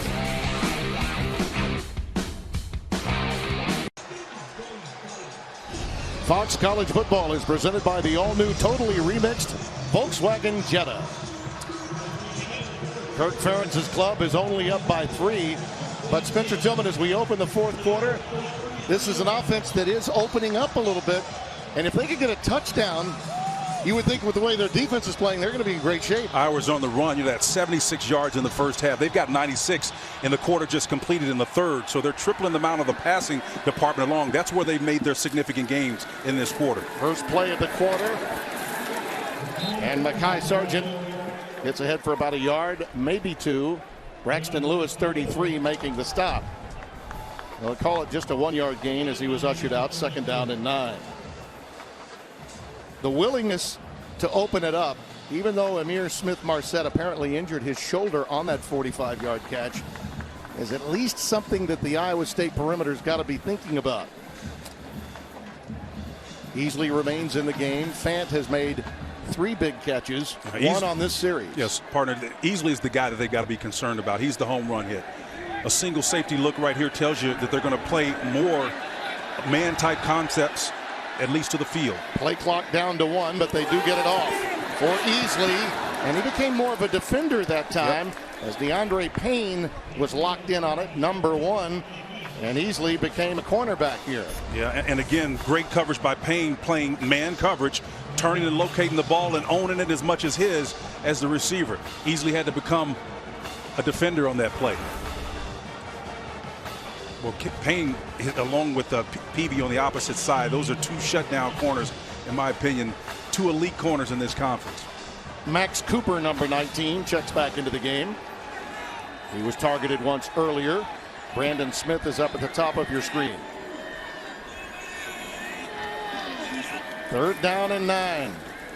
Stanley underneath for Easley, incomplete. Wow. He just missed him there. Overshot it. He was in position to make the catch. That's just an inaccurate throw by the veteran Nate Stanley. When you talked to him yesterday about accuracy, the thing that he can improve, that's it. You know, it was about the accuracy, the inability to hit a wide open man there. That ball was low in the ground, hit him. Receiver didn't have a chance to catch the ball. A big quarterback like that with a strong arm needs to make that play. We talked about it at the top of the show, Tim. It's about consistency at the quarterback position. Here's Recinos. Now his longest is 48. He matched that earlier today. Here he is from 50. This one is wide to the right. Had enough leg, but wide right. Well, the Hawkeyes with another opportunity gone awry. It does appear Zeb Noland will be the quarterback for the Cyclones after the injury to Kyle Kempt. But more on that when we return to Iowa City.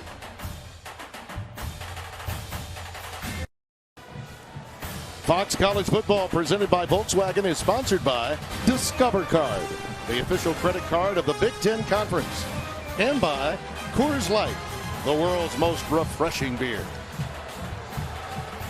Tim Brando, Spencer Tillman, Holly Saunders. You're looking at Zeb Nolan, redshirt sophomore, Watkinsville, Georgia. His dad, Travis, played quarterback at Appalachian State. So, young man that comes from a very athletic family, forced into duty after the injury to Kempt. Nice idea always to hand it off to David Montgomery, who gets ahead to the 35-yard line. Hockaday with the stop, and with more on this young man, let's go down to Holly.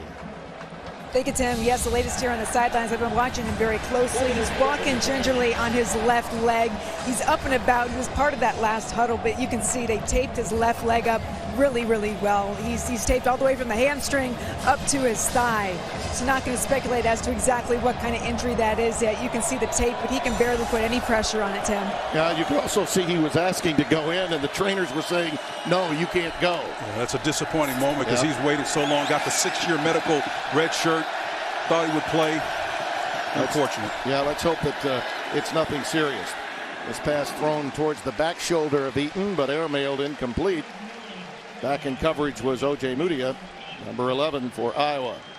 I know Zeb Nolan, I remember last year against Oklahoma State, he spelled Kempt in the second quarter, came in, ended up with like 260-plus yards. He did a nice job. But again, the only other start he had was against Baylor. That was a win, but not in this situation has he been on the stage this big. Live arm. Yep. He was able to find Hakeem Butler on a 67-yard toss, so he's got. Well, he's getting ready to let it go here now against 5 wides. They're going 4 verts against a perfect look, a single safety with 1 down. Let's see if they can protect long enough. He gets it to his tight end, Chase Allen, but looks to be short. Ooh, how about that mark? No, he got a very positive generous mark. Yes, a very positive mark. I still think he's short. I don't know. They're giving it to him. That was a good right foot mark, and the fans not happy about it here at Kinnick Stadium. Let's see if they catch him whining about it. ISU with its best starting field position of the day. They started this at their own 32. Montgomery gets free with a flag behind him. The flag is back at the 43-yard line. Stopped by Jaimin Colbert, 32. Holding by number 75 of the offense.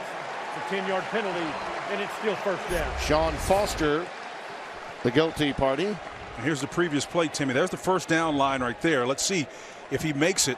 He's got his left foot. Man, I'll tell you. Yeah, that was generous. That was very generous. Yeah, it was. Put a bow on that, man. Iowa State's first drive. Remember when they got it down to the 1, had to settle for 3 after the false start? 66 yards on 12 plays. Their last 8 drives have netted 87 yards. That's including this current drive right now. Iowa's defense has been suffocating for Phil Parker, the longtime defensive coordinator. And they're getting more confident all the time. Again, another single safety look means 8 is down. Nolan's pass complete to Eaton. And Matthew Eaton beyond the 40. They'll mark it at the 41. Hankins takes him out of bounds. If Iowa stays in this same type coverage, what Iowa State is going to try to do, as Coach Butler looks on, is try to beat them with man coverage. Somebody's going to have to win an individual battle. Here's the single safety look right here. Everybody's going to be manned up on the outside here. This is a mismatch waiting to happen. You can hold this guy if you put the tight end there. It's an opportunity if Iowa State can seize it and protect long enough. 2nd and 11. Quick curl caught by Allen. So they're going underneath. These are high percentage completions. Amani Hooker making the tackle. Pickup of 6 on the play. 3rd down and 5. Phil Parker at some point has got to make a decision as they keep getting these 5- and 7-yard plays. He's got to find a way to affect it. And to this point, it's been bringing another defender down. That pass is woefully underthrown under some pressure. Hakeem Butler, the intended receiver, and it's 4th down. Coach Campbell's want to take a shot. He's hoping Nolan can do it for him. Right. Big call here, Timmy. Yeah, they're going to punt it. Yep. Play field position. You know, the one thing that hasn't happened today is that big turnover. You begin to think A, overtime is in play. Right. B, an overtime might win this game for one team or the other. Well, both teams said they're comfortable playing the way they need to play. If you remember, Brian Ferentz said 0 turnovers today. Comes in to be a significant part of this game. Corey Dunn boots it away from his 37. High towards Gronowig, and it'll go out of bounds. 11-17 remaining. Iowa leading by 3. Fox College Football, presented by Volkswagen, is sponsored by Wendy's, the official hamburger of NCAA football. Now the Hawkeyes senior class with a chance to go undefeated in their in-state rival. They've won 3 straight. The Cy-Hawks showdowns have gone their way. A 2-score win in 2015 and 16, a blowout, and then the thrilling overtime victory in Ames a season ago. A lot of points, not many today. And as you look at that trophy, this is one of a lot of trophy games for Iowa. They got the Cy-Hawk, the Floyd of Rosedale, Heroes, the Heroes Trophy against Nebraska, the Heartland Trophy against Wisconsin, and you look at that. Yeah, this one's been around since '76. It was actually the Des Moines Athletic Club that named it. Just over 11 minutes to play. Stanley with Toren Young behind him. Remember, they've gone all day without Ivory Kelly-Martin, who injured his ankle last week. Off the edge. Yep, they picked it up. Passes almost off the tip. Picked off. Noah Fant was the intended receiver. Back to Greg Wolf in Los Angeles with his game break. All right, Tim, thanks. We go to Lincoln, Colorado, and Nebraska. Went down to the wire. Freshman sensation Adrian Martinez knocked out of the game earlier in the 4th. So backup Andrew Bunch on 4th and 9 from the Colorado 20. Can't connect. Scott Frost drops his Nebraska coaching debut. Buffaloes hang on to win 33-28. Tim, Spencer, back to you. Wow. A huge win for Colorado. Yep. Where does Nebraska go without a backup here? Indeed. Toren Young. The good news is he was able to get into the game again late. You see Uwarzarike making that tackle. And I'll go on to say this, that not playing last week really affected that game. How so? Nebraska not having a game to play for a true freshman quarterback. No live bullets until he plays Colorado. That's a lot different than playing Akron in your opener. I mean, it really is. I don't disagree with you saying. I don't know if that really affects the fact that he got hurt. Yep. That's unfortunate, but it's going to be tough. We'll see if the sentiment changes because, believe me, while it wasn't a prodigal arrival, they certainly celebrated in week 1. Yep. Big win for Colorado. Congratulations to Coach McIntyre's team. Nice pass. That's Hockenson out for almost. They're not going to like this mark at home. Boy, it looked to me as though he had the first down. He got a left foot mark, the not a ruling right on the foot field mark. is that he was short of the line to gain. It's 4th down. That will not be met well by the home folks. We'll see where his elbow ended up. The previous play is under further review. I think it should be under review, and it ought to be a first down. Well, you can see him come out of his break here, and the elbow hits the ground, Tim. I think he's short. I think that's a legitimate call. So you can see him out of his break. I don't know. The elbow is down almost a half a yard in front of the yellow line. Now the fist was past it. When I looked at it live, it certainly looked like a first down. I can see how that can happen. It's a bang-bang play. It is. Barron certainly believes that it was. I tell you this, had it been his forearm, it would have been different. But the elbow was clearly down in front of the yellow line. We do have an angle here, yeah, but this is going to be a great angle. Yep. The poke. Yeah, it's right there on the inside. See, I think the ball is actually on the line. Now, granted, the line is unofficial, but where the ball is what matters most. Dean Blandino, sharpen your skills from out in Los Angeles for us, will you? Yeah, it's close. I think the live shot was the best look.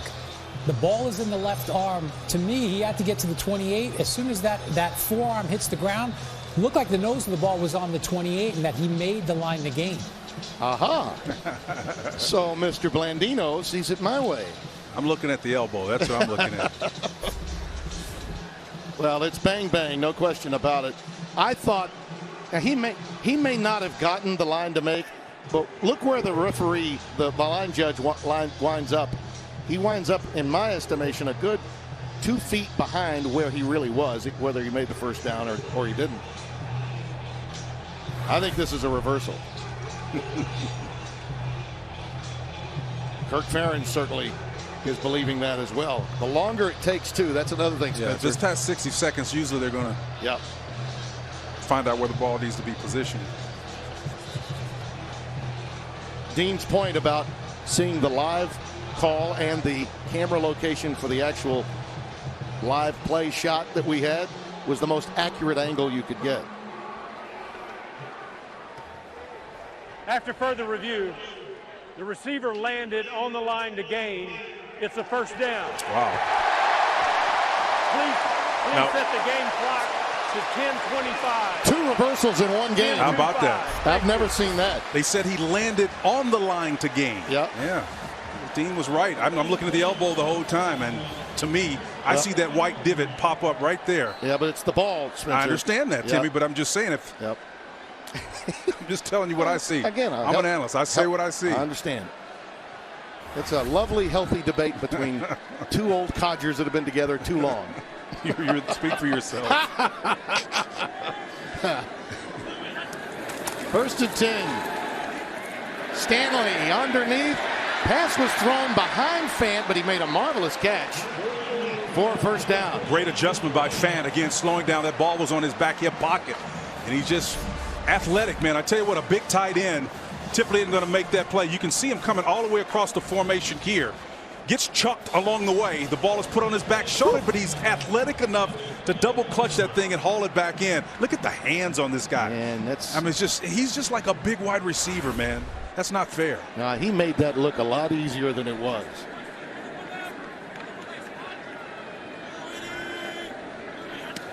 Ferens would love a nice long ball possession series, and Young plugs ahead to the 42-yard line and is stopped by number 42, Marcel Spears.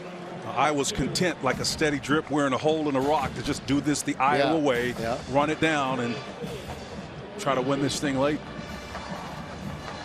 Brian Ferens, who said, I did a little bit of everything for Coach Belichick, and I picked up on a lot being on that staff. Sort of a second-generation version of what his dad did in Cleveland. Young remains the setback. Stanley in trouble. Lets it fly and almost intercepted.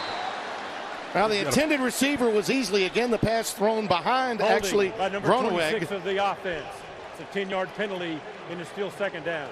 Eisworth was covering, but Kyle Groeneweg was the intended receiver, but he was under pressure and let it fly, but it was thrown behind the intended receiver. Play action, but here's the fullback right here that gets called. Nice. They got that left hand back on the numbers. Correction, the hold is number 36. Yep.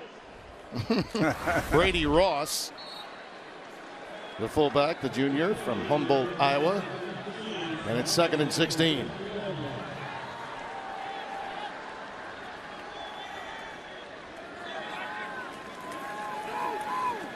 Stanley shoots it towards Easley, and that's a reception at the 47-yard line, just shy of a first down. And now a quick word from Duracell. This fantasy season, trust Duracell, not auto drafts. 3rd down, less than a yard. Interesting call coming up here. Now, Iowa State in that last play was in a 3-man front, and when you're doing that, you're playing 8 back. There's a lot of throwing lanes, and they tend to be huge, particularly if you're moving. They finally got it to a wide receiver. 9 of his 14 completions for Stanley have gone to the tight end.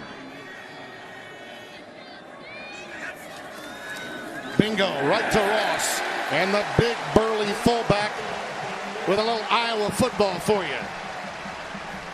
And that is Iowa football. And Brian Ferentz told us yesterday, I said, hey, are you prepared to go to a vertical game if you have to? He said, yeah, we're prepared to do it whatever we have to. Yeah. But this is Iowa football that you're seeing right here. There are a lot of coaches out there that would say, we got an O-line head coach and we got an O-line offensive coordinator, and that's what we're getting, some O-line football right now. Young on the stretch play towards the boundary. And he stopped at the 45-yard line. Mike Rose, the linebacker again. Boy, he has just been all over the place. He'll be double-digit tackles before this is over today. And you're talking about intelligent football. As this play bounces and comes out here, watch the awareness to stay in bounds and keep that clock turning and running. You know, a lot of guys would necessarily try to protect themselves. You couldn't blame them for it. But Timmy, that's heads up running, understanding the context is let that clock tick. Just in case you were wondering, Spencer, the last time an Iowa State game ended with less than 10 combined points, November 24th, 1917. Iowa won it 6-3. Did you call that game? That pass is caught, good for a first down to Hockenson. You're just getting me back. Not at all. You know I love you. 7-yard pickup. That's a nice pitch and catch. Yeah, it really is. And again, nothing clandestine about it. Just zone coverage, good hands there. Oxford pulls it in and just moves a chain. The first down. Boy, they've really gone to Hockenson a lot today. I can hear Hockley saying first down. Young buried at the line of scrimmage this time. Got to give it to Iowa State. They expected a lot more from their offense. Their defense has stood strong throughout this game. Leo playing big for them. Big Matt Leo, redshirt junior. And that's a contrast in what they did last year. They literally wore down, and what precipitated the defensive whole cloth change that they made. But the body posture is slowing just a tad, but it's more a function of what Iowa's doing in the run game. I see a lot of depth for Matt Campbell's team, especially on the defensive end. It will bode well for them in the Big 12 this year as the season goes on. 2nd and 9.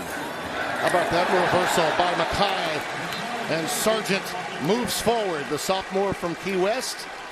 Stopped by Matt Leo, 89. Yeah, if you just look at the game, though, through a microscope, Jamal Johnson, number 92, the nose guard, just missed. Those are the types of tackles they were making early in the first, second, and third quarter. It is a game of inches, and physically you can see Iowa just wearing them down. But again, as you pointed out, Iowa State's defense, for the most part, has been really, really consistent. Now, this is, though, exactly what Ferentz had in mind. The 12th play of this drive, clock going tick, tick, tick, tick, tick. 3rd and 4. This would take another 2.5 minutes off the clock if they get the line to make. Quick pass lofted. It's right there. It's Brandon Smith. He's got it near the goal line.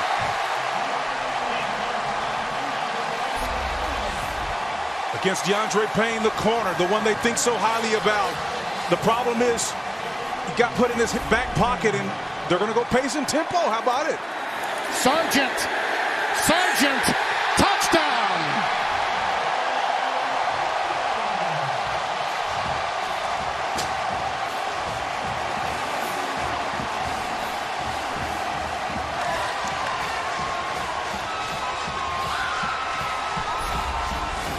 Here comes the pass again. This is what set it up against man coverage. It's a dime, dropped exactly where it needed to be, and then the pace and tempo to hurry up and get the team from the passing conference on their heels. Iowa just Big 12, the Big 12 team. And the youngster from Iowa Western Community College, a real difference maker in this game without Ivory Kelly-Martin available, and comes up big. Magnificent blocking up front by Hockenson. The Hawkeyes get it done. Brian Ferentz says, yes, sir, we'll take it. Well, the first touchdown of today's game comes with 4:47 left. And Mekhi Sargent puts the finishing touches off a long drive that really was keyed by a marvelous touch pass from Stanley to Brandon Smith, his first reception of the game. It was a beautiful piece of work, 13 plays, 83 yards, took 6:30 off the clock, mixed it up well too, 6 passes, 7 rushes. Here's Nwangu. He's a speed merchant. Looking for a seam. Manages the 26, and that's it.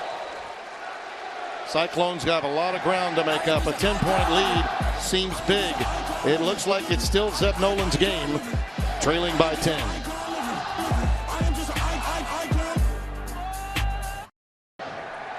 Here's today's All-State Mayhem moments.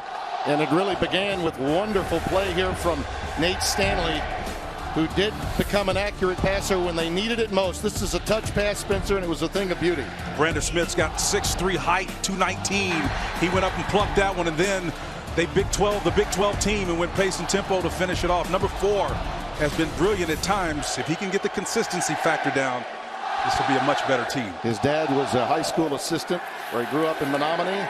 Very critical of his own play, and there you see. That'll be a flag. Got to be a flag. Yep. O.J. Mudia all over Landon Akers that time as he was going deep. And flag also back in the backfield, so we may have a personal foul, roughing the passer on number 40 of the defense. It's a 15-yard penalty. Well, you had the roughing penalty, and of course interference down there as well. With the roughing penalty happening first, you get the 15 yards and move forward. And Parker Hasse came in there. Got to feel like he had some sense that the ball was away. It's not a smart play by the leader of this stop unit. Boy, what a nice young man he is. Yeah, he's unbelievably nice. And listen. There were 2 fouls on the defense. Yep. A personal foul, roughing the passer, number 40 of the defense. And that penalty will be accepted. Pass interference by number 11 of the defense. That penalty is declined. It's first down. Well, Phil Parker will not like that. But going back to Hasse from walk-on Iowa, this is a youngster that just thinks the world of his experience here. And you mentioned team leader. This is a team that lost, Josie Jewell, great linebackers. Sure. And they know that the defensive front is the strength of the Iowa defense this year. And they're helping these young linebackers that are taking over from those that got away. That pass knocked down, batted down at the line of scrimmage. Looks like A.J. Epinesa was there, had that hand up and batted it down. And again, it's tough. When you're trying to see along those long guys, you can see the edge rusher coming here. If you can't get to the quarterback, you can still affect the play on the bull rush by getting that right mid up in the air. Epinesa did a fine job of that on that play. I mean, this whole stop unit, Tim, has done a great job. Iowa State, 66 yards on that first drive, 102 yards since. Yeah, they looked like a well-oiled machine until they got to the 1-yard line in that big series early in the game. Nice. Got holding probably. Yeah, Nolan gets it to Akers with the flag down again in an area where you suspect holding. Epinesa involved in that play again, but I think he was the victim that time. Holding by number 75 of the offense. It's a 10-yard penalty, and it's still second down. And it would have been first down. Yeah, the left tackle you can see right here working against this guy.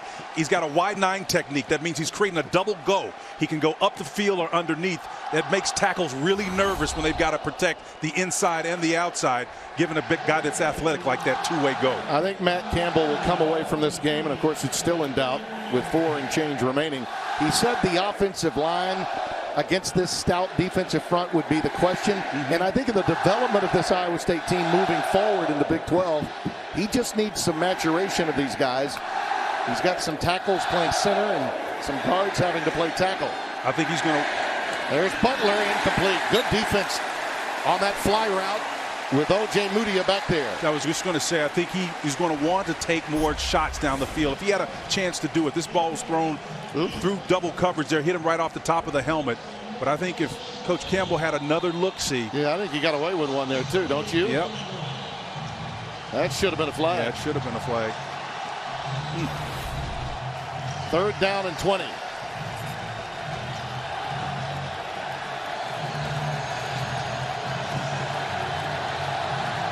This capacity crowd will tell you all you need to know.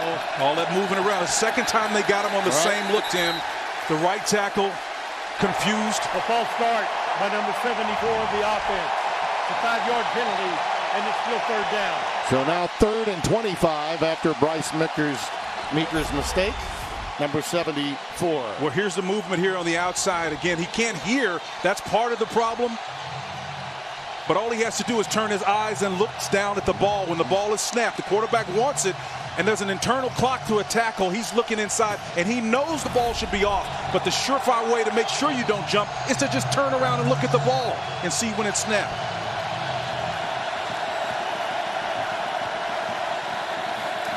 Delay blitz. Out pattern. Incomplete. In and out of the hands of Butler. Again, he was well covered, but the ball did hit between the 1 and the 8. Hakeem Butler playing the X position probably should have had that ball. Yeah. You can see him working on the out against soft coverage, turns it into an out cut. That ball just hits him right on the shoulder. Yeah. He dropped it. He let it climb on him and popped him right on the 8. Yep. Campbell was not going to like it, number one, because he let the ball climb on him. It's a fundamental play. You hands that ball. Go pluck it out of the air and use your chest as a backstop. Amani Hooker was close by, but he did not get his mitt on it. And the boot by Dunn, high and tight. And Groeneweg lost it, but I think there had been some interference. Yeah, there's contact there. 44-yard boot, but some interference. Got to give him a little room to make that catch. And they'll sort things out. It looked like DeAndre Payne, number 1, got there inside that zone. It needs to be free for the receiver to have a chance to take on. Yeah, the mental errors for the Cyclones starting to mount a little bit down the stretch, and still 3:30 to go, but they can ill afford to make any mistakes. Kick catch interference by number 1 of the kicking team.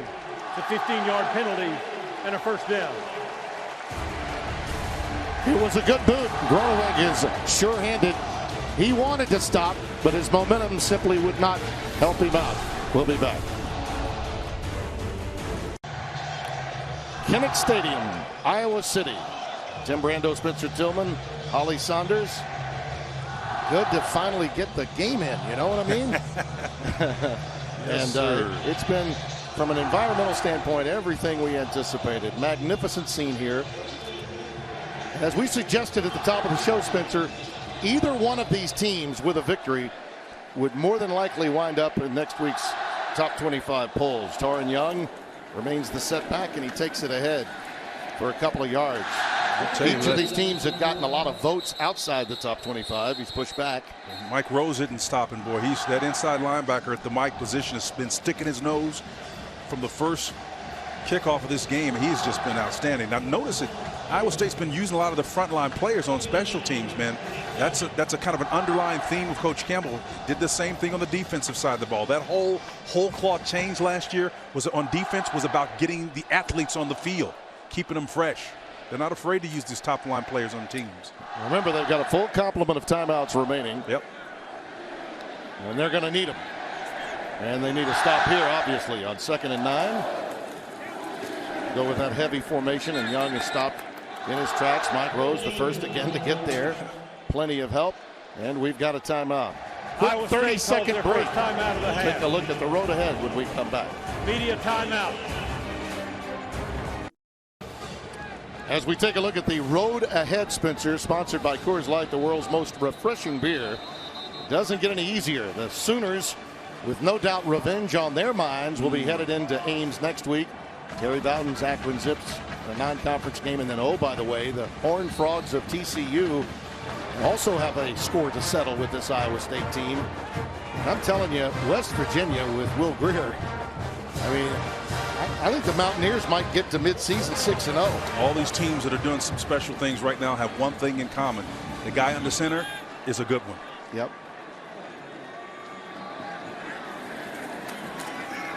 Sargent, who has that only touchdown of the day, ahead for another couple of yards. Mike Rose again making the stop.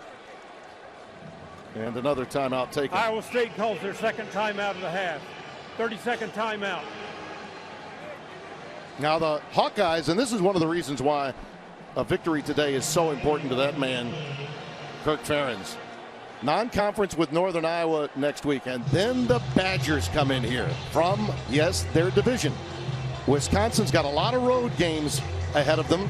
Some believe that they are, without question, the best team in the division, but Iowa would beg to differ. All they do is beat top 15 teams in this building. Well, that's right. Again, of the FBS programs, this team, this Iowa team, is one of the more impressive teams from the West that anybody thought could unseat Wisconsin. Yeah, and the great thing about the schedule this year for Kirk Ferentz is those tough outs are at home. Yeah. And when that happens, they find a way usually to navigate themselves into a great postseason. Fighting Bob Davies gave them a little shot for their money today. Yeah, New Mexico got an early lead before Wisconsin was able to run away with it.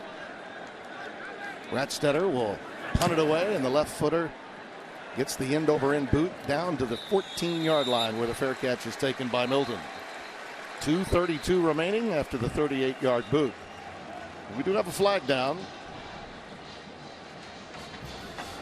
And I bet, going back to what happened today in Lincoln with that An Colorado illegal win. formation by the kicking team. It's a 5-yard penalty at the dead ball spot, and it's first down. So an additional 5 yards will be given, says Cooper Castleberry. Iowa State was the team that didn't get the reps in. And as you look at what happened to them today, that first drive that ended with a false start forcing the field goal, and then the troubles began. And it ended with Kempt, unfortunately, getting injured. Well, the only thing I think that they could possibly have done different besides the penalties and the key mistakes, obviously no turnovers, I would have loved to see them take more shots down the field. Because they've got the athletic talent. They have the size advantage in the wide receiver spot. It was just lack of faith in that offensive line, which is young and rejiggered, that probably cost him. First down, Zeb Noland in relief of Kempt. Nice. That pass is caught by Butler. And that's the guy you figured that had the advantage today. Absolutely. I mean, he's got that big, long frame. And, again, he's the guy that's the home run hitter on this team. You can see him in a tight alignment here. He's going to come down, deal with the underneath coverage, find a nice little window in there and get upfield and spin out of it. He's a playmaking receiver now. Only one timeout remaining for the Cyclones. So they need to move quickly and use the boundaries. Incomplete for Chase Allen.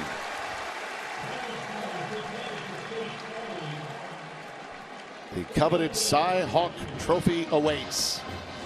Not all bad that that clock stops now, and then they get a shot downfield and see if they get the play that they want. Every year these two have played since 1977. 65 years this rivalry has captured the state of Iowa.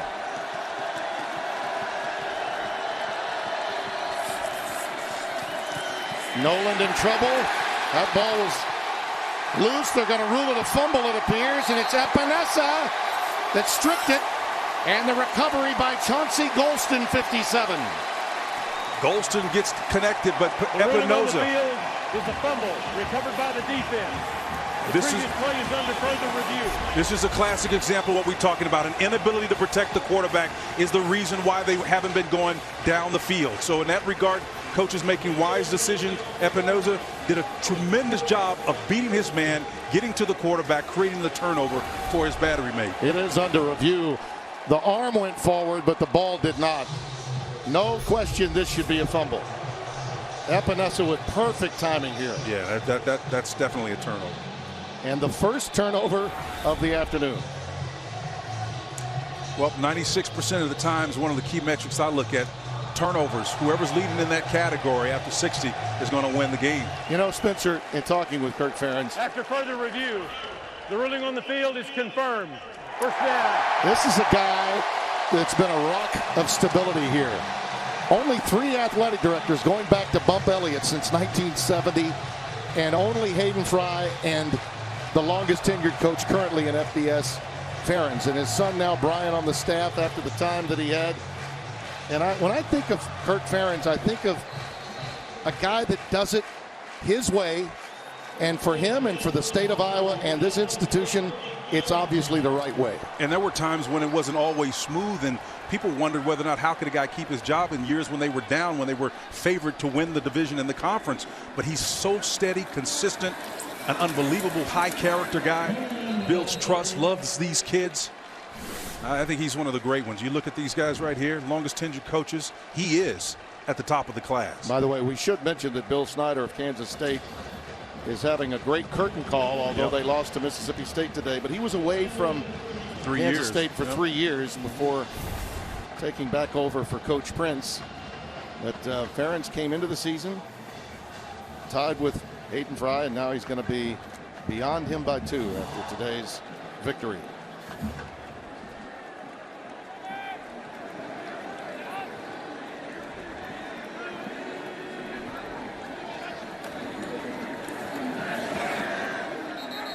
Brady Ross down to the 30-yard line, and we reach the minute mark.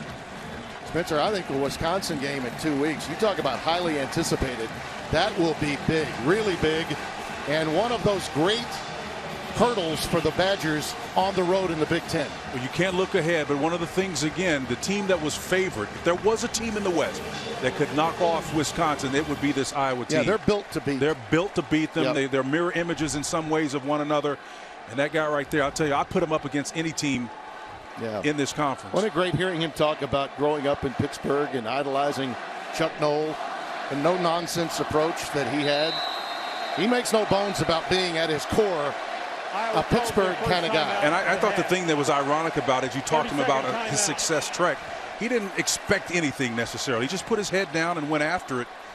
And at every significant stop he's had, he didn't expect to get it. I thought that was really strange. A lot of these coaches are intentional, but you can't argue with the results. Yeah, he went through his days as a slappy in Cleveland for Bill Belichick. There you see, he was tutored. That an assistant coach in '81. He said Hayden was the only guy that would give him a job. Yep. And I thought Hayden Fry, who, by the way, 90 years of age now. He's a young 90. One of the coolest guys of his generation. It was the glasses. Yeah. You know, it's the glasses. It's those glasses right there. It's kind of like, you know, a highway patrolman or something. People don't remember, but Hayden Fry was the character that Hayden Fox from the television series Coach was built around by Craig T. Nelson. Now help me, partner, on this one. If I'm not mistaken, each one of those coaches right there are the all-time leading coaches at their respective institutions. At their respective schools, Isn't that something? How about that? The tentacles of success. Bob Stoops played for him, wore number 41. Thought he had a shot at getting his son here. He's playing at Oklahoma now. We were there when his son was playing in high school to call Bedlam in what turned out to be Bob's last game as head coach of Oklahoma. And we had the pleasure of calling it, Yep. 4 in a row for the seniors. They love their coach, and well, they should. The first of 4 trophy games for Iowa belongs to the Hawkeyes. How about some ice cream tonight, Coach? You deserve it.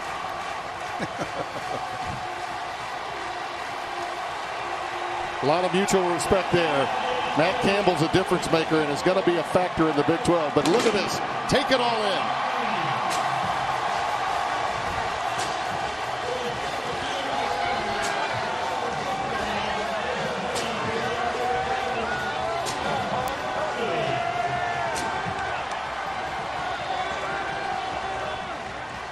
Holly Saunders is down there. We're going to get to him and to Holly in just a moment.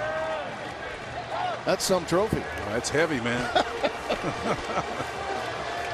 Saunders Wanders has found the head coach, I think. Holly, take it away. Yep, I got him here, Coach Ferentz. After a high-scoring game last year against Iowa State, how was your defense able to hold them to just a field goal this time? Yeah, this is just the opposite this week. It was, pitcher's duel. Both defenses really played their about as hard as they can. This is now your 4th win in a row in this series. What does it mean to you to keep that Cy Hawk trophy in Iowa City? Well, it's up for grabs here. You don't. Nobody gets to keep it or defend it. It's up for grabs.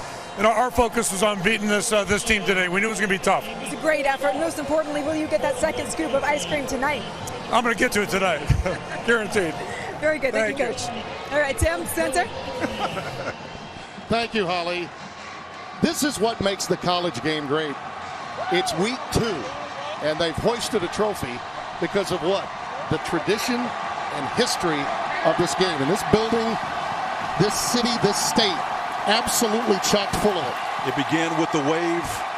Again, at the end of the quarter, the trophy now, Timmy. These are moments. The tradition of the game is what sells it. They've got it in spades here at Iowa. And a lot of times, games outside the top 25 are more important than games within the top 25. Yep. And I dare say today, Iowa, this edition, just launched themselves because of the credibility of Iowa State in the Big 12. Remember, this is a team that beat Oklahoma on the road and TCU successively last year.